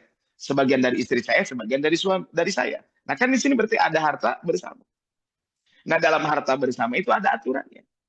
Suami istri itu punya harta masing-masing. Makanya tadi kenapa tidak ada harta gono gini? Karena masing-masing punya harta. Istri saya punya harta bawaan, saya punya harta bawaan. Tapi dari harta bawaan juga mungkin istri saya punya harta, bisa jadi istri saya bekerja, saya juga bekerja, punya harta masing-masing. Nah, kemudian kalaupun ada harta bersama harus ada akad yang jelas. Bapak ibu punya rumah. Rumah ini contohnya punya bapak, punya seorang suami. Memang yang buat rumahnya suami. Tapi kan suami bisa aja ngasih ke istri. Ini setengah buat kamu, setengah buat saya. Berarti kan harus ada akad yang jelas. Tanpa akad yang jelas tidak lantas ujug-ujug harta dengan pernikahan harta suami jadi milik istri setengahnya enggak. Nah, kenapa ini harta ini ada harta masing-masing, ada harta bersama? Karena antara suami istri saling mewarisi. Bapak-bapak kalau meninggal dunia, istri mendapatkan warisan dari harta bapak-bapak. Seorang istri meninggal dunia, maka seorang suami mendapatkan warisan dari istrinya. Nah ini kan saling mewarisi satu dengan yang sehingga apa? Harta suami istri ini kadang menjadi problem. Apa problemnya? Ketika seorang meninggal dunia, tidak bisa memilah dan memilih mana harta pasangannya, mana harta dia sendiri. Nah makanya mumpung dua-duanya masih hidup, ini adalah solusi yang bisa kita lakukan apa? Harus jelas. Kenapa? Karena tadi dibacakan ayatnya. Laki-laki atau istri kalau suami meninggal bisa dapat 1/8 kalau punya anak, 1/4 kalau tidak punya anak. Seorang suami kalau istrinya meninggal dapat setengah kalau istrinya tidak punya anak, dapat 1/4 kalau punya anak. Nah kan ini clear, jelas. Nah cuman ketika ini sudah jelas, kadang yang jadi problem adalah ketika suami istri tidak bisa memilah dan memilih mana harta masing-masing. Itu yang ketiga. Yang keempat, Bapak Ibu, hibah bercampur dengan waris. Maksudnya apa? Ketika orang sulit membedakan apakah ini hibah, apakah ini waris, apakah ini wasiat. Padahal sudah jelas kalau kita berbicara tentang ini. Waris itu adalah waktu penetapannya kalau sudah wafat, hibah itu ketika sebelum wafat, wasiat itu sebelum wafat penetapannya. Kalau penyerahannya, waris setelah wafat. Kalau hibah masih hidup. Kalau wasiat, kalau sudah meninggal. Jadi wasiat itu ditetapkan sebelum wafat, tapi diserahkan kalau sudah wafat. Kalau hibah sebelum wafat diserah penetapannya, penyerahannya pun sebelum wafat. Ini adalah kalau kita berbicara tentang hibah. Penerimanya kalau warisannya hanya ahli waris. Kalau wasiat tidak boleh ahli waris. Kan kebalikan, wasiat dengan hibah itu dari sisi penerima. Kalau wasiat adalah non ahli waris, kalau warisan hanya ahli waris. Tapi kalau hibah siapa saja boleh mendapatkan. Nilai hartanya kalau warisan ada ketentuannya, orang dapat setengah, 1/4 dan lain sebagainya. Kalau wasiat maksimal 1/3, tidak boleh orang wasiat lebih dari 1/3. Sedangkan hibah bebas, nah mau hibah berapa persen pun silakan saja. Hukum bagi pemberi wajib, kalau hibah sunnah, kalau wasiat sunnah. Tapi kalau mengimplementasikan jadi wajib semua. Wasiat itu sunnah. Tapi kalau orang sudah berwasiat maka wajib untuk ditunaikan. Nah ini adalah jadi poin ketiganya adalah keempatnya apa? Hibah bercampur dengan waris. Yang berikutnya yang kelima ada yang disebut dengan ahli waris pengganti. Apa sih ahli waris pengganti itu? Istilah ahli waris pengganti itu adalah bila seorang anak yang seharusnya menjadi ahli waris meninggal lebih dulu sebelum ayahnya atau ibunya yang menjadi pewaris wafat. Contoh gini, saya punya keponakan. Nah, kemudian saya punya kakak ini punya anak. Ini kan keponakan saya. Nah, kakak saya ini meninggal sebelum ibu saya. Ya kan kakak saya ini meninggal sebelum ibu. Nah, kan gini, ada orang anak harusnya menjadi ahli waris, tapi dia meninggal dunia duluan. Nah, ayah kakak saya meninggal dunia duluan sebelum ibu saya. Jadi kakak saya meninggal baru ibu saya. Nah, ini yang disebut dengan ahli waris pengganti gimana? Kadang keponakan atau contohnya keponakan saya, berarti kan cucu dari ibu saya ini maka apa? Dia bilang, "Mang, mana jatah ibu saya?" Nah, padahal kan ibunya meninggal dunia duluan. Sebelum apa? Sebelum neneknya itu meninggal. Nah, ini yang disebut dengan dengan ahli waris pengganti. Jadi cucu suka cucu menggugat warisan milik orang tuanya dari neneknya. Padahal orang tuanya itu meninggal dunia duluan sebelum cucunya, sebelum neneknya. Makanya tadi yang namanya warisan itu apa? Proses berpindahnya kepemilikan harta dari yang meninggal kepada ahli waris yang masih hidup. Nah, ini kan sudah meninggal dunia duluan. Nah, ini adalah meninggal dunia duluan sebelum sebelum pewaris meninggal. Beda kasusnya kalau warisan tidak dibagikan dalam waktu yang lama. Ibunya meninggal, anaknya meninggal. Nah, baru dibagikan setelah anak ini meninggal. Itu tentu anak itu dapat warisan. Dikembalikan kepada siapa? Kepada anak dari anak tersebut atau cucunya dari nenek atau kakek yang meninggal itu. Nah, ini adalah yang disebut dengan ahli waris pengganti. Kurang lebih seperti ini. Jadi ini ada almarhum, ini ada anak laki-laki, kemudian ada anak laki-laki satu lagi. Nah, anak laki-laki ini maka apa? Maka cucu ya dari anak laki-laki yang meninggal dunia duluan itu nggak dapat warisan. Ini adalah maksudnya adalah yang disebut dengan ahli waris pengganti ini seperti ini. Nah, kan ada anak laki-laki yang warna oranye. Nah, dia kan dapat warisan. Nah, di sini sebenarnya ada anak laki-laki satu lagi, tapi dia meninggal dunia duluan. Nah, yang tidak ada cucunya, yang tidak ada garisnya kan. Nah, si cucu ini nuntut mana jatah orang tua saya. Ini maksudnya adalah ahli waris pengganti itu seperti itu. Yang berikutnya adalah bagi waris dirapel. Nah, ini juga salah problem, Mbak. Maksudnya apa bagi waris dirapel itu? Ketika ini meninggal, nggak dibagi-bagi waris, udah di ujung aja dibaginya. Contoh kemarin kami pernah menangani sebuah kasus warisan. Ketika ada seorang ayah meninggal, kemudian ibu meninggal, kemudian itu mau bagi waris. Nah, kan secara hukum syariat nggak bisa ujuk-ujuk begitu. Maka harus diurut dulu. Ketika ayah meninggal bagaimana, ketika ibu meninggal bagaimana. Ini maksudnya adalah seperti ini. Nah, Bapak Ibu kenapa tidak boleh dirapel warisan itu pembagiannya? Karena satu kematian itu satu hitungan. Ini poinnya. Jadi satu kematian itu satu hitungan. Jadi kalau ada satu kematian maka itu akan itu satu hitungan. Yang kedua, tidak bisa dihitung sekaligus. Dan yang ketiga, mundur ke masa lalu. Maksudnya apa? Ketika ada warisan yang belum dibagikan, maka mundur ke masa lalu. Contoh gini, bapak saya meninggal dunia tahun 86. Kemudian kakak saya ada yang meninggal dunia tahun 2000. Ya. Kemudian kakak saya ada meninggal lagi tahun 2010. Nah, kemudian ibu saya meninggal tahun 2014. Nah, kan kalau belum dibagi waris ketika bapak meninggal, maka harus mundur ke masa lalu. Ketika ayah saya meninggal, maka ada ibu, kemudian anaknya ada 14. Nah, kan begitu ya. Kemudian setelah itu kakak saya meninggal, maka kakak saya nanti mewariskan kepada ibu. Nah, kemudian kakak saya satu lagi meninggal, ibu saya dapat warisan dari kakak yang kedua. Nah, baru ibu meninggal dunia, yang tadi kalau ketika bapak meninggal anaknya 14, ketika ibu meninggal dunia, maka anaknya bukan 14 lagi, dikurangi 2 tadi. Ini adalah, makanya tadi, satu kematian, satu hitungan. Tidak bisa dihitung sekaligus. Harus ada urutan. Kalau memang belum dibagikan. Nah, kalaupun belum dibagikan, berarti harus mundur ke masa lalu. Ini prinsipnya dalam pembagian warisan ini seperti itu. Nah, yang ketujuh adalah bagi waris tapi masih hidup. Tadi sudah disampaikan. Kalau masih hidup namanya bukan warisan. Tapi apa? Tapi itu adalah hibah saja. Jadi kalau masih hidup itu adalah bukan warisan, tapi hibah. Nah, kemudian berikutnya yang ke-8, Bapak Ibu, karena waktu ya, mungkin kita cepat aja. Yang ke-8 karena hukum adat. Maksud hukum adat itu kan kadang ada di beberapa tempat, ngebagi waris udahlah sesuaikan. Kalau rumah tuh buat si bungsu dan seterusnya. Ini tentu secara hukum syariat tidak dibolehkan. Karena kenapa? Karena kalau melanggar syariat, adat itu tetap ya tidak dibolehkan. Siapa yang mundur hak Allah dan Rasulnya dan melanggar ketentuannya hukum waris, maka baginya akan dimasukkan ke dalam api neraka, ia kekal di dalamnya, dan baginya siksa yang menghinakan. Jadi kalau pembagian adat melanggar ketentuan syariat tentu harus dihindari ya. Kemudian yang ke-9, musyawarah mufakat. Maksud musyawarah mufakat itu gimana? Maksud musyawarah mufakat itu apa? Pembagian berdasarkan kesepakatan. Oh, udahlah sepakat aja. Nah, tentu kalau kesepakatan melanggar aturan syariat ya tentu tidak dibolehkan. Kesalahan yang paling fatal dalam pembagian harta waris adalah pembagian berdasarkan kesepakatan sesuai dengan sesama ahli waris tanpa mengindahkan ketentuan syariat yang ada. Ada Al-Quran, ada hadis Nabi juga yang ditetapkan oleh syariat Islam. Alasannya kan nu penting mah teu ribut. Asal semua pihak ridho. Kalau dibagi waris malah nanti akan konflik keluarga dan lain sebagainya. Nah, kan sebenarnya konflik keluarga ketika pembagian waris sesuai ketentuan syariat kan bukan syariatnya yang salah. Berarti ada pemahaman orang yang salah tentang itu. Sehingga tadi pentingnya dia mempelajari ilmu waris tersebut. Ini yang ke-10 adalah menunggu laku dijual. Nah, ini sering di kita ini. Kenapa warisan nggak dibagikan? Can laku. Kan begitu. Nah, Bapak Ibu, ini konteksnya kaitan dengan menunggu laku dijual ini, cara berpikir bahwa nunggu laku dijual ini sangat berdampak negatif. Itu apa dampaknya? Dampaknya tertunda pembagian warisan. Kan harusnya seseorang dapat warisan karena nggak laku-laku aja nggak dapat warisan. Pernah kejadian di satu keluarga, Pak. Itu mah nggak dibagi-bagi warisan tuh apa? Nunggu dijual. Dan ketika nunggu dijual ya susah. Kenapa? Karena yang ini minta sekian, yang ini minta sekian, nggak ada deal. Jadi repot kan. Bahkan sampai ahli waris meninggal semua, ternyata kadang warisannya belum dibagikan. Kenapa? Karena tadi belum laku dijual. Apalagi yang repot kalau ada yang menguasai warisan tersebut. Contohnya rumah ditempatin oleh salah satu anak.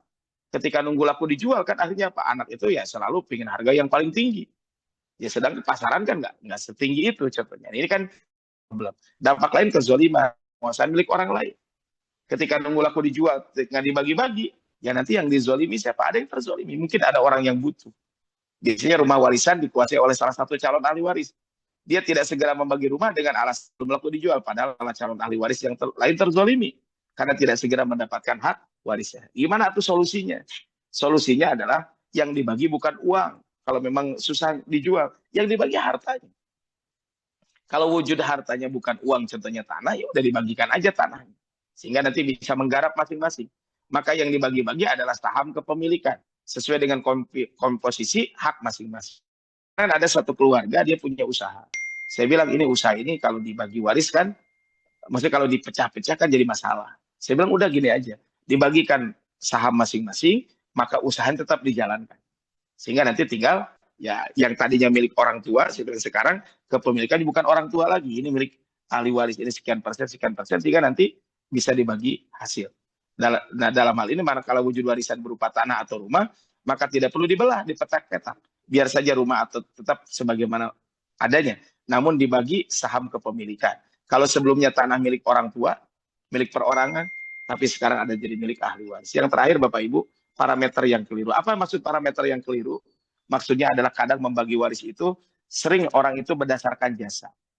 Ini mah kenapa dibagi? Ya karena jasanya besar. Sehingga akhirnya pembagiannya berdasarkan jasa. Yang kedua adalah karena berdasarkan kebutuhan. Ya. Nah, ini juga tentu tidak dibenarkan kalau ngebagi waris berdasarkan kebutuhan. Yang ketiga adalah tentu berdasarkan kebutuhan gini, ini mah lebih gede jatahnya kenapa? Karena dia lebih berhak untuk mendapatkan itu. Atau like dislike, atau disukai atau tidak disukai. Tentu ini adalah kekeliruan yang terjadi di masyarakat kita yang ini adalah harus kita hindari bersama-sama. Tapi Bapak Ibu, saya kira itu saja mungkin yang bisa saya sampaikan di kesempatan hari ini. Mudah-mudahan apa yang sampaikan bermanfaat ya, khusus bagi saya yang menyampaikannya, umumnya bagi Bapak Ibu semuanya yang hadir di pagi hari ini. Tapi saya kembalikan kepada MC, barangkali Kang Andri ya. Mangga, tafadhol masykur. Ya, jazakallahu khairan katsiran, Ustaz. Masya Saya Allah. izin ke bawah dulu ya, mau siap-siap jemaah mau ke Raudhah. Mangga sambil di jalan aja. Iya, Ustaz. Masya Allah begitu detail ya bab tentang hak kepemilikan atau mawaris ini. Baik Ustaz, nampaknya di sini ada beberapa pertanyaan Ustaz di kolom chat yang sudah ditulis oleh Ikhwafillah. Baik, mungkin kalau memang nanti ada keterbatasan waktu, mohon maaf jika pertanyaannya tidak bisa dijawab semua. Kita mulai dari penanya yang pertama, Ustaz. Dari Pak Arifki ya di sini. Ustadz, Ana nanti mau bertanya setelah pemaparan kajian ini, apakah boleh orang tua semasa hidupnya berpesan kepada anak-anaknya agar rumah induk tidak dijual dan diwaris, tetapi diperuntukkan bagi anak keturunannya yang tidak memiliki rumah, tidak dibagi waris dan tidak diwakafkan dalam hal ini. Apakah boleh seorang anak mengambil alih hutang orang tuanya dengan cara mencicil kepada pihak yang memberi hutang, padahal almarhum punya rumah tapi masih digunakan oleh istri almarhum dan ibu? Oke, saya jawab satu persatu ya. Iya, Ustaz. Ini pertanyaannya apa boleh orang tua semasa hidup berpesan kepada anaknya agar rumah induk tidak dijual dan diwaris tetapi diperuntukkan bagi anak keturunan yang tidak memiliki rumah. Tentu ini tidak boleh ya. Kalau mau jangan seperti itu, dibagikan warisan aja tetap. Nah kalau bapak ibunya pingin ngasih, hibah dong. Ini ada anak belum punya rumah, ini anak lain, anak yang satu sudah punya rumah, maka ya dijadikan aja itu sebagai warisan, apa sebagai hibah kalau mau. Jadi nggak boleh orang tua udah nggak usah dibagi waris, ini mah nggak boleh. Jadi, nah ini yang sering terjadi. Ya kan akhirnya apa? Akhirnya nanti anak yang nggak punya rumah, jadi repot.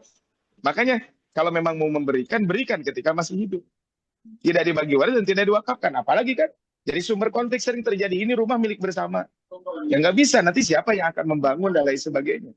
Gimana kalau sekarang yang punya rumah si A, terus sekarang nggak, si A punya rumah, si B nggak punya. Kan gimana kalau nanti suatu saat jadi berubah? Makanya nggak boleh pesan seperti ini. Yang kedua, apa boleh seorang anak mengambil alih hutang orang tua dengan cara mencicil kepada pihak memberi hutang? Ya boleh, silahkan. Jadi kalau mau mencicil ya silahkan. Berarti kan hutang sudah diambil alih oleh anaknya, sehingga orang tuanya menjadi bebas, tidak memiliki hutang lagi. Ya silahkan.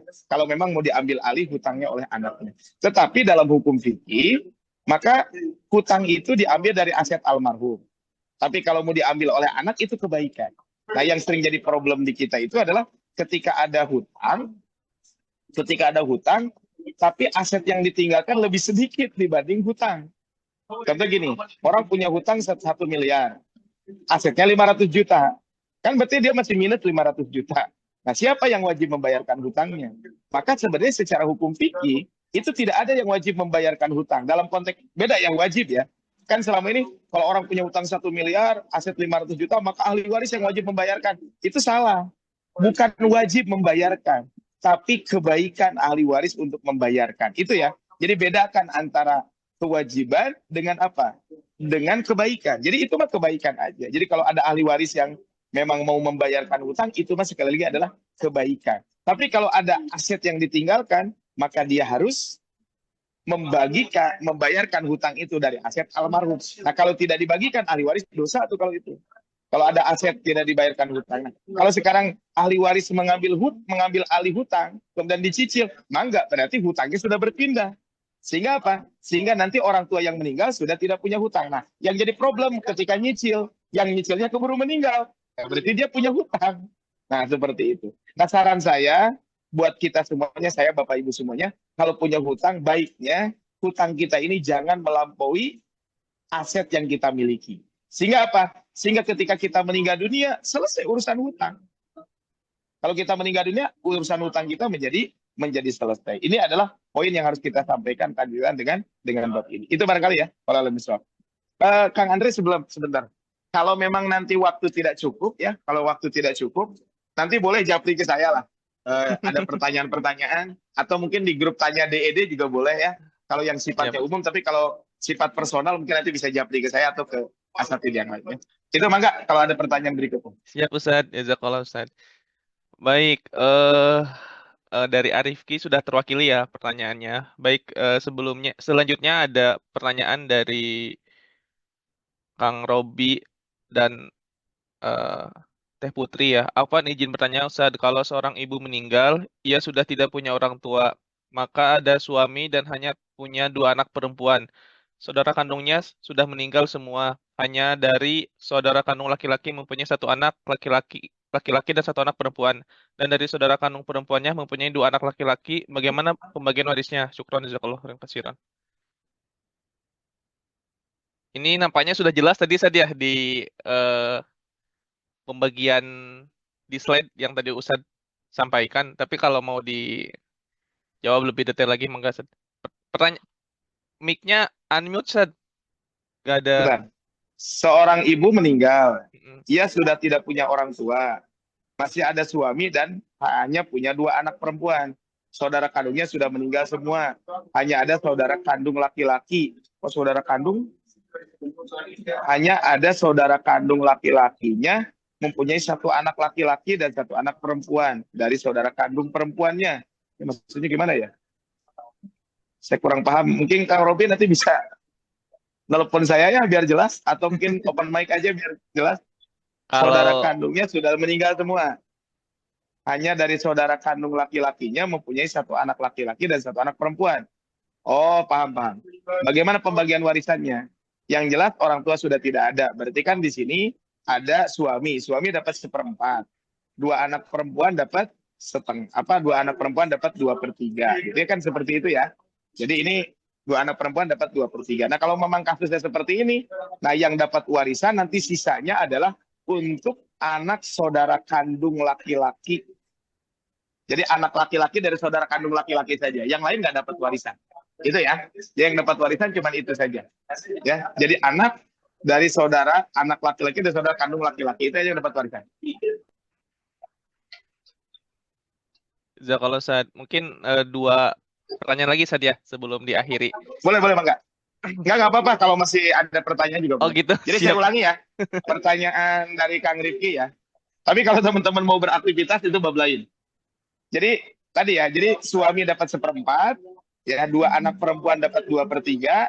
Nah, kan di sini ada keponakan ya, keponakan laki-laki, keponakan perempuan. Dari anak laki-laki, dari saudara laki dari perempuan. Siapa yang dapat waris? Kalau dari kasus ini, karena saudaranya sudah nggak ada semua, maka apa? Maka yang dapat waris adalah anak laki-laki dari saudara laki-laki. Itu aja yang dapat warisan. Anak perempuan dari saudara laki-laki nggak dapat. Anak laki-laki dari saudara perempuan itu nggak dapat. Jadi yang dapat cuma anak laki-laki dari saudara perempuan. Jadi keponakan laki-laki dari saudara laki-laki itu aja yang dapat. Yang lainnya nggak dapat warisan. Itu barangkali Kang Robi dan Teh Putri ya. Barakallahu fikum. Oke. Jazakallah Ustaz. Selanjutnya Ustaz, ini dari Zoom user. Saya ada rekomendasi buku tentang waris yang bisa dijadikan untuk pegangan kita. Terima kasih. Nanti saya kirimin ya. Nanti saya kirimkan. Bahannya Ada PDF ada nanti. Ada 2 PDF nanti saya kirimkan. Insyaallah. Jazakallah Ustaz. Ya, ada pertanyaan dari Kang Rifki nih. Boleh Ustaz. Apakah almarhum semasa hidupnya memberi pesan dengan tulis kalau 1/3 harta untuk anak angkat? Boleh kalau 1/3 untuk anak angkat. Tadi sudah disampaikan. Wasiat itu boleh tapi bukan kepada ahli waris. Kemudian tidak boleh lebih dari 1/3 gitu ya. Dan bangunan diberikan kepada istri semasa hidup. Ya boleh, itu namanya hibah. Nah, ini kan tidak diwasiatkan secara hukum negara. Hukum negara itu adalah hanya urusan tulis menulis saja. Tanpa tertulis pun secara hukum syariat sudah selesai. Cuman akan lebih bagus kalau legal negara dengan legal agama dua-duanya beriringan. Jadi gini, kan kalaupun legal, kasusnya begini. Kalau ada orang menikah tapi tidak punya surat nikah, secara negara sah nggak? Enggak kan? Tapi secara agama tetap sah. Makanya tadi saran saya adalah apa yang ditanyakan Kang Rifki ini secara syariat sudah sah, sudah selesai.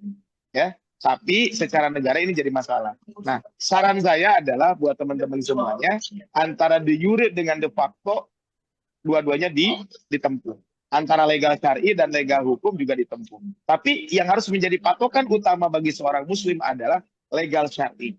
Karena banyak kasus terjadi, secara legal negaranya memang milik si fulan, tapi secara legal syar'inya milik si A. Nah, maka kita sebagai orang yang beriman, yang harus ditempuh adalah legal syar'i dulu. Makanya tadi landasan kita adalah landasan syariah. Tapi alangkah lebih baik kalau dua-duanya ditempuh. Itu barangkali Kang Andri. Wallahu a'lam. Jazakallah Ustaz. Pak Rifki sudah terjawab ya Pak. Selanjutnya dari Pak Rifki kembali, Ustaz, apa sejatinya pesan Allah Subhanahu wa taala membagi waris untuk anak laki-laki 2 dan anak perempuan 1? Gini, pertama ini kan dalam bahasa kita tuh hikmahnya apa? Bagi orang beriman, jangan hikmah dulu yang ditanya, tapi keimanan dulu. Itu satu. Contoh gini, kenapa sholat subuh 2 rakaat? Nah, kan kita tidak bisa menjawab secara hikmahnya apa. Pertama keimanan dulu. Nah, baru setelah itu cari hikmahnya kira-kira apa. Mungkin itu ya, hikmahnya apa. Ya tentu para ulama banyak menggali tentang hikmahnya. Salah satunya adalah kalau anak laki-laki itu kenapa 2? Karena dia tanggung jawabnya juga besar. Ya, apa tanggung jawab besar? 1, dia nanti akan menafkahi anak istrinya. Yang kedua, dia juga punya kewajiban menafkahi siapa? Menafkahi anak keturunannya.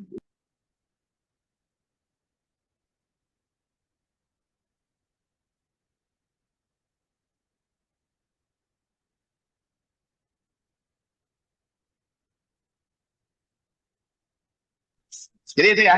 Jadi secara syar'inya tadi kita yang dikedepankan adalah keimanan dulu. Jadi ketika ada hukum syariat, yang kita kedepankan keimanan dulu. Baru setelah itu, kalau ada hal-hal yang sifatnya hikmah, kira-kira apa? Ini untuk lebih menguatkan aja. Tapi bagi orang beriman, ya itu dulu yang harus kita tanamkan. Tapi tadi, memang para ulama di antara membahasnya tadi, kenapa? Karena laki-laki itu nanti dia menafkahi anak dan istri. 1. Yang kedua, dia juga nanti yang bertanggung jawab kaitan dengan nafkah ibunya. ayahnya. Kalau ayah dan ibunya sudah tidak punya penghasilan lagi, maka anak laki-laki lah yang lebih berhak untuk itu. Itu di antara hikmahnya ya. Itu barangkali Allah. Jazakallah Said. Selanjutnya Ustaz, ini ada yang bertanya, izin bertanya Ustaz, jika almarhum masih punya harta tapi anak-anak yang membayar biaya pengurusan jenazah, bagaimana hukum syar'inya? Ya boleh aja, itu kebaikan dari anak-anaknya. Jadi kebaikan dari anak-anaknya, tapi bukan kewajiban ya.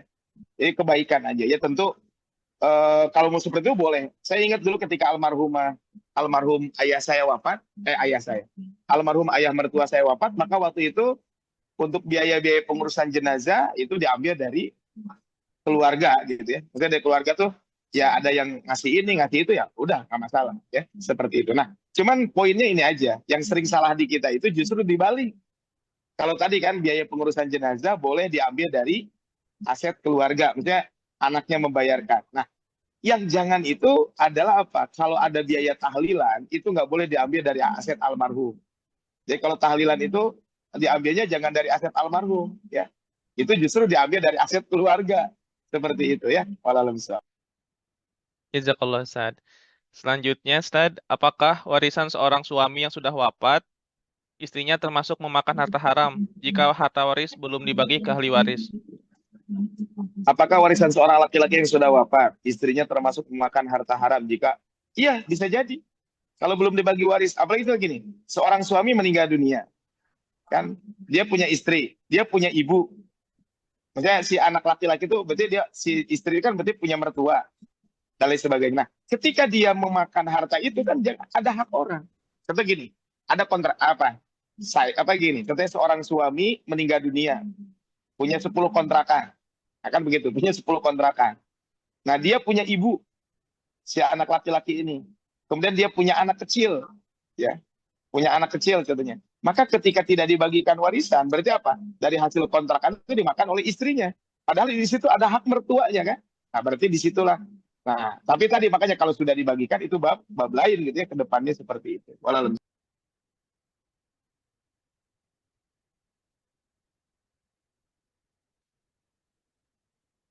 Baik Ustaz, jazakallah khairan kasiron. Selanjutnya ada yang bertanya dari Pak Irsan.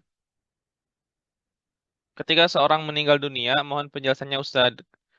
Harta apa saja jenis harta yang timbul selain harta bersama, harta warisan, harta bawaan, harta milik orang lain yang harus dipilih-pilih.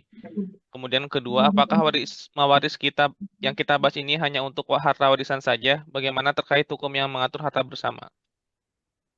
jadi gini ya, eh ketika orang meninggal dunia harus seluruh aset harus dipisahkan. Ya maksudnya aset itu kayak gini. Jadi ketika orang meninggal dunia, maka dipastikan yang dibagikan itu harta dia, gitu ya. Makanya ini harus dipilah dan dipilih gitu ya. Mana harta istri, suami meninggal, yang dipilih apa? Ini harta suami, ini harta istri. Maka dia harus dipisahkan semuanya. Jadi harta bawaan, harta bersama, harta lain sebagainya. Intinya ketika seseorang meninggal dunia, yang dibagikan itu adalah aset dia, bukan aset yang lain gitu ya. Nah, sehingga nanti harus dipilih. Nah, yang repot itu sebenarnya begini. Ketika aset almarhum tapi tidak dibagi waris, itu yang jadi masalah justru. Nah, contoh gini. Ini kadang secara negara dengan hukum agama suka agak ambigu. Nah, walaupun kalau kita ada kelemahan, maka ambil aja hukum agama. Ada kasus kejadian di salah satu kabupaten kota, itu ada seorang suami meninggal dunia. Ketika meninggal dunia, maka istrinya buka laci. Ketika dilihat di laci, ada beberapa surat atas nama istri, rumah. Ada 5 apa 4 rumah gitu. Nah kan ini nggak pernah ada akad ijab kabul. Secara hukum negara itu punya siapa? Punya istri kan, karena sudah sertifikat atas nama istri. Tetapi secara hukum agama itu masih ragu-ragu. Apakah itu murni punya istri? Karena suaminya nggak pernah ngomong. Nah akhirnya apa? Ini istrinya berhati-hati. Daripada kalau saya ambil, itu belum tentu milik saya. Kan bisa aja suami membeli mengatasnamakan rumah atas nama dia, ya karena kehati-hatian aja mungkin kan. Bukan kehati-hatian. Ini mah supaya asetnya mungkin pajaknya berkurang dari sebagainya. Walau saya nggak tahu. Nah, akhirnya si istrinya dengan kehati-hatian, udahlah saya jadikan aset suami aja sehingga jadi warisan. Nah, ini kan konteks kaitan dengan bab ini. Jadi yang harus dipilah-pilih itu justru kita yang harus berhati-hati, jangan sampai kita memakan harta orang lain gitu kan yang masih hidup gitu. Itu yang harus diperhatikan. Nah, PR-nya apa? PR-nya buat kita, nih teman-teman yang masih ada suami istrinya, sekarang harus diselesaikan urusan aset ini. Jadi urusan aset ini harus diselesaikan. Makanya Bapak Ibu, contohnya apa? Ini ada harta warisan, ini harta suami, ini harta istri, ini harta mobil punya istri, rumah punya suami, ini milik berdua. Nah, itu harus diselesaikan. Jangan nanti tidak diselesaikan. Apakah mewaris kita bahas ini hanya untuk harta warisan saja? Bagaimana hukum yang mengatur harta bersama? Harta bersama sama semua. Jadi saya nggak paham nih maksudnya apa ya. Saya pahamnya begini Bu. Harta waris itu apa? Harta yang ditinggalkan oleh almarhum. Mau harta bersama, harta apapun, itulah yang jadi warisan gitu ya. Jadi jangan dipisah-pisah bahwa apakah mewaris kita bahas ini hanya untuk harta warisan saja? Enggak. Seluruh harta yang ditinggalkan, saya paham yang ditanyakan ini yang kedua. Kan selama ini sering ada anggapan begini, kalau warisan dari orang tua tidak diwariskan. Kan begitu ya? Enggak. Jadi yang disebut harta waris itu adalah seluruh aset peninggalan almarhum. Jadi kalau si A meninggal dunia, si A ini meninggal dunia, maka apa? Ketika meninggal dunia, maka apa? Maka seluruh aset yang ditinggalkan itu bisa jadi harta warisan, dia dapat usaha bersama, dapat hibah, dapat apapun, itulah yang disebut dengan warisan. Sehingga ini poin kedua. Mohon maaf, saya poin pertama harus dipahami dulu. Ketika seorang meninggal dunia, harta apa saja yang timbul selain harta bersama, harta warisan. Ya tadi intinya harus dipilah-pilah, itu adalah seluruh aset yang ditinggalkan. Itu aja ya. Jadi poinnya adalah seluruh aset yang ditinggalkan almarhum, asal sumbernya halal, dari manapun itulah yang disebut dengan warisan. Itu barangkali Kang Andre. Jazakallah Ustaz. Selanjutnya Ustaz, masih banyak Ustaz rupanya pertanyaan. Gak apa-apa, lanjut aja. Kalau teman-temannya masih siap, saya lanjut, gak apa-apa. Jazakallah Ustaz. Oke, ini ada Ustaz, bagaimana jika ada aset atas nama istri tapi belum ada akad hibah? Apakah akad hibah harus ditulis menghadirkan saksi atau cukup tulisan dengan materai saja? Sebenarnya gini, yang namanya hibah itu cukup dengan lisan aja. Contoh gini, kan hibah itu kan ada yang besar, ada yang kecil. Contoh gini, saya ngasih uang ke istri saya 10 juta. Saya ngasih uang ke anak saya 500.000. Kan itu juga hibah kan sebenarnya.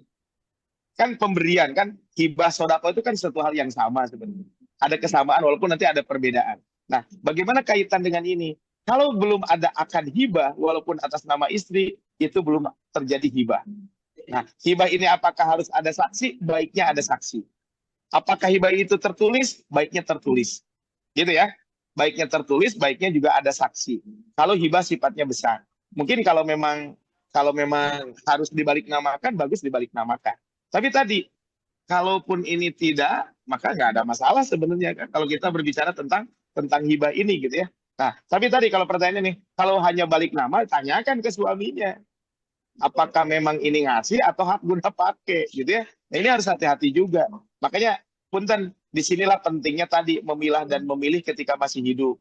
Diobrolkan lah gitu ya. Makanya sebenarnya gini, problem waris suami istri itu seperti ini. Ada atas nama istri tapi milik suami. Maka solusinya sebenarnya gini Bapak Ibu. Solusi harta suami istri itu satu. Suami istri ngobrol, itu poinnya. Ketika ngobrol menentukan mana aset suami, mana aset istri. Setelah diobrolkan suami istri, maka kemudian panggil ahli waris. Apa yang dilakukan ketika memanggil ahli waris? Ketika memanggil ahli waris, yang dilakukan adalah ketika memanggil ahli waris, yang dilakukan apa? Yang dilakukan ahli waris adalah apa? Apa yang dilakukan oleh pemilik harta adalah apa? Sampaikan ke ahli waris, ini status harta saya seperti ini. Status harta ayah seperti ini, istri seperti ini. Ke anak-anak disampaikan. Kemudian bukti kepemilikannya begini. Besarannya begini. Contoh gini, saya punya rumah atas nama istri saya. Tapi kan itu hanya atas nama. Itu seluruh asetnya sebenarnya punya saya. Tapi apa? Contohnya saya ada kesepakatan dengan istri. Ini begini, rumah ini di sini. Tapi atas nama istri saya, tapi kepemilikannya begini. Itu mungkin Bu Lina, Meliana yang harus dilakukan. Jadi akad ada saksi tertulis itu adalah lebih bagus. Walaupun nggak pakai itu pun cukup gitu. Namanya hibah. Cuman kalau nanti tidak ada saksi, nanti akan jadi problem juga ke depannya. Seperti itu. Waalaikumsalam. Mungkin nanti ada materi khusus ya Bu Lina ya tentang ini, tentang hibah. Nah, kesalahan hibah di kita salah satunya tadi, hibah tapi tidak ada akad gitu. Ini barangkali waalaikumsalam. Jazakallah Ustaz. Apakah boleh minta bahan presentasi? Tadi udah Ustadz jawab ya, akan di-share nanti Boleh nanti, setelah insya Allah ini. aman. Insya Allah. Kemudian berikutnya, ini sebuah keluarga terdiri dari 3 orang, 2 laki-laki, 1 orang sudah meninggal, dan 1 perempuan. Pada saat bagi waris menggunakan peraturan waris sesuai aturan pemerintah masing-masing, anak laki-laki mendapat 2,5 dan perempuan 1,5. Dan sepakat akan berkasih sayang bagi waris menjadi masing-masing sepertiga. Saat ini saudara laki satu-satunya tersebut sakit dan tidak dapat mengurus waris. Apakah sama niatnya dengan mengikuti syariat Islam di mana anak laki-laki mendapat 2/3 dan anak perempuan 1/3 dan akan berkasih sayang masing-masing anak termasuk yang sudah meninggal mendapat 1/3? Saya nggak paham ini maksudnya apa ya. Bu Ria ya bisa open mic, Bu Ria barangkali, biar saya lebih paham pembahasannya. Ada yang terlewat juga di atas ya kayaknya ya.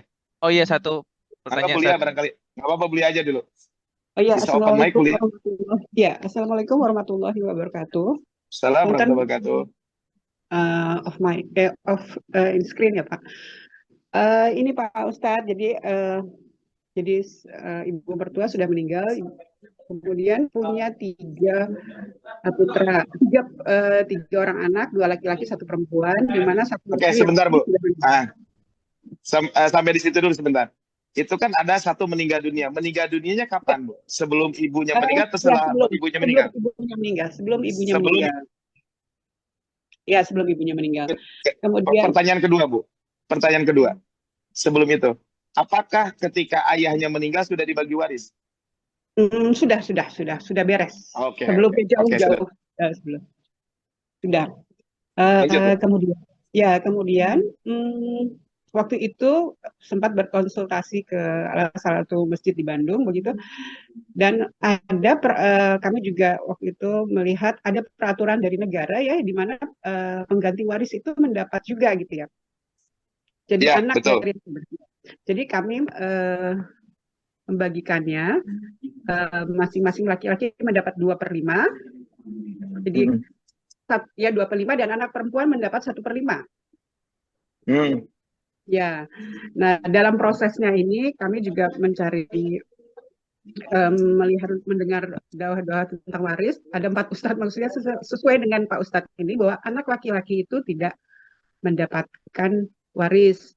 Nah, sebetulnya sebelumnya juga kalau sudah sepakat bahwa akan berkasih sayang masing-masing anak itu akan mendapat 1/3, Pak Ustadz. Nah, bagaimana niatnya? Karena anak laki-laki sekarang lagi sakit stroke, tidak bisa mengurus waris ya Pak Ustadz ya. Bagaimana kami coba bantu untuk meniatkan bahwa sebetulnya yang anak laki-laki, kebetulan suami saya itu mendapat 2/3 kan Pak. Jadi anak perempuan dapat 1/3. Jadi sebetulnya kami anak perempuan itu kami takutnya menzalimi kalau kemarin dapatnya yang tadi itu mendapatnya 1/5 gitu ya. Tapi suami saya akan berkasih sayang terhadap keponakan. Itu sepertiga. Jadi masing-masing akhirnya ujungnya sama begitu, sepertiga. Dari segi niat bagaimana Pak? Karena suami saya sekarang sedang sakit. Jadi gini Bu, pertama gitu ya. Ini kan itu yang tadi saya sampaikan, ahli waris pengganti itu betul di hukum positif kita. Tadi ada ahli waris pengganti gitu kan. Ya. Nah, ini kan jadi problem kalau ahli waris pengganti ini. Yang jelas dalam syariat Islam nggak ada ahli waris pengganti. Oh iya. Tapi kalau ibu mau ya nggak ada ahli waris pengganti. Kalau ibu mau berkasih sayang, itu silahkan aja. Jadi kalau misalnya suami dengan anak perempuan itu mau berkasih sayang, silakan berapapun. Bahkan itu ada anjurannya di dalam di ayat An-Nisa ayat ke berapa? 7, 8, ayat ke-8. Wa idza hadarul qismata ulul qurba. Kalau dalam proses pembagian warisan itu ada kerabat. Nah, kerabat ini kan wal yatama, anak yatim. Artinya kan bisa jadi ini kan ada anak yatim kalau anaknya masih kecil. Kalau anaknya sudah besar, dia bukan yatim tapi dia kerabat. Maka kata Allah farzuquhum minhu. Jadi kalau ada anak yatim, ada kerabat, ada orang miskin hadir dalam pembagian warisan, berikanlah rezeki kepada mereka. Ini yang dalam bahasa ibu adalah kasih sayang. Nah, jadi kalau mau berkasih sayang boleh-boleh saja, silahkan ya. Nah, mau ngasih berapa? Ya mangga diobrolkan antara suami dengan saudara perempuannya itu. Ngobrol aja berdua. Kita mau ngasih berapa ke keponakan? Silakan. Tapi itu bukan warisan. Itu bukan warisan. Itu adalah lebih kepada pemberian saja. Tapi harus disepakati berdua. nggak boleh ada yang terpaksa dan lain sebagainya. Itu Oh, pun iya. yang kami lakukan, Bu, kepada keponakan kami. Saya punya, jadi waktu almarhumah ibu saya meninggal dunia, kami punya 2 keponakan yang kebetulan eh, kakak saya itu meninggal dunia duluan sebelum ibu saya. Maka waktu itu saya bilang ke kakak-kakak saya, ini kita punya keponakan, yuk kita ngasih berapa? Ya mangga aja kalau mau ngasih. Maka setelah itu boleh kalau mau ngasih. Tapi tadi ini bukan warisan. Nah, mau dikasih berapa? Mangga silakan aja. Ya, kalau mau dikasih, cuman jangan sampai nanti jadi dibagikannya bareng, jangan. Jadi dipisahkan dulu asetnya, baru setelah itu dibagi waris. Seperti itu, Oh, Bu. iya. Ya, Tapi amannya berarti seperti itu. harus dijelaskan dulu ya, bahwa ini Ah, syariat Islam ya, aturan ya. syariat Islam. Jadi bagusnya mungkin saran saya gini, Bu. Kalau mau dibagi waris, kalau gini, satu bisa jadi ngasih langsung di awal. Ngasih langsung di awal. Contohnya asetnya 100 juta, udah kasih ganti 300 juta, selesai. Nah, berarti kan Iya. sisa 700 juta. Nanti 700 juta dibagi 3 kan. Suami Oh, ibu dapat 2/3, saudara perempuannya dapat 1/3. Ya, seperti itu. Nah, ini kan poin pertamanya seperti itu. Yang kedua, bisa jadi begini. Suami ibu dengan saudaranya ngebagi waris. Suami dapat 2/3, saudara ibu dapat 1/3. Nah, setelah itu, sebagai bentuk kasih sayang, sok kamu mau ngasih berapa, suami ibu mau ngasih berapa. Itu juga bisa dilakukan seperti itu. Ya, oh, itu iya. barangkali Bu Ya, yang bisa dilakukan ya, baik. kaitan dengan ini ya. Jadi itu Spesial bukan warisan kalau tapi saya lebih ke ya, betul tadi bentuk kasih sayang. Kalau dalam Al-Qur'an farzuquhu minhu, berikanlah rezeki kepada mereka. Itu maksud dari ini. Itu barangkali Bu walal besar. ya, jazakallah, jazakallah Jazakallah, khairan. Bayak Bu Ria, mungkin mangga. Ria. Ini ada beberapa pertanyaan yang terlewat kayaknya Kak Andre, ada dari Bu Lis, ada dari Bu Epi ya. Ya, Ustaz, ada 2 yang terlewat. Dari Bu Lies terlebih dahulu. Assalamualaikum Ustaz, rumah kosong udah dihibahkan ke anak di kontrakan dengan perjanjian selama orang tua masih hidup, hasil kontrakan untuk orang tua. Anak menyetujui, bagaimana Ustaz, apakah boleh atau tidak? Nah, ini ambigu sebenarnya ya. Itu orang tua tuh ngasih atau apa? Nah, ini mungkin nanti kita bahas di lain waktu ya, kaitan dengan hibah ya. Jadi gini, hibah itu harusnya dikasihkan langsung. Dan nggak boleh ada syarat begini, selama Bapak masih hidup, hasilnya buat aku. Nggak boleh. Harusnya adalah, ya kontrak, apa ini kontrakan buat kamu aja. Terserah kamu. Nah, cuman kalau saya sebagai anak, tahu Bapak nggak punya penghasilan, Pak, udah hasil kontrakannya buat Bapak aja. Kan enak kalau begitu. Nah, ini jadi ambigu. Ambigunya apa? Gimana kalau anaknya meninggal dunia duluan? Contoh kan ini rumah kosong dikontrakan, dikasihkan ke anak, dikontrakan. Tapi perjanjian, ini kan berarti apa? Ini perjanjian yang salah. Nah sekarang pertanyaan begini, gimana kalau anaknya itu meninggal dunia duluan? Apakah si bapak itu mau membagikan waris? Ini kan jadi problem. Makanya gini Bapak Ibu, kalau kita mau hibah kepada orang, jangan pakai syarat macam-macam deh gitu. Nah di antaranya ada syarat hibah yang salah di kita. Apa syarat hibah salah di kita? Syarat menggunakan apa? Hibah menggunakan syarat. Contohnya apa? Ini saya hibahkan kepada kamu, tapi jangan dijual. Nah, ini kan kalau yang ini adalah jadi ambigu. Makanya syarat hibah itu apa? Harus cash, langsung dikasihkan. Nah, kalau kesadaran anak nggak apa-apa. Kesadaran anak ini, Pak, selama Papa masih hidup nih buat Papa aja hasilnya. Nggak apa-apa. Tapi yang jangan tuh dari orang tuanya. Nah, ini buat kamu. Tapi selama Papa masih hidup, hasilnya buat Papa semuanya. Nah, ini kan jadi ambigu. Dia hibah atau apa gitu. Saya khawatir justru dia ngakal-ngakalin. Daripada nanti dibagi waris, saya hibahkan aja. Ini adalah konsepnya kaitan dengan bab ini. Itu ya, mohon disampaikan ke orang tua nggak boleh seperti itu. Tapi mendingan begini aja. Kalau saya sebagai orang tua ngehibahin sesuatu ke anak, udah selesai, terserah anak mau diapain. Nah, kemudian berikutnya, nah kita sebagai anak tahu nih dikontrakan atau kasihlah orang tua sebagai bentuk kita ya membantu orang tua seperti itu. Itu barangkali Pak Andre ya. Nanti kita bahas mungkin kalau ada waktu tentang apa namanya kesalahan hibah di masyarakat kita. Wallahu a'lam. Ya, jazakallah Ustaz.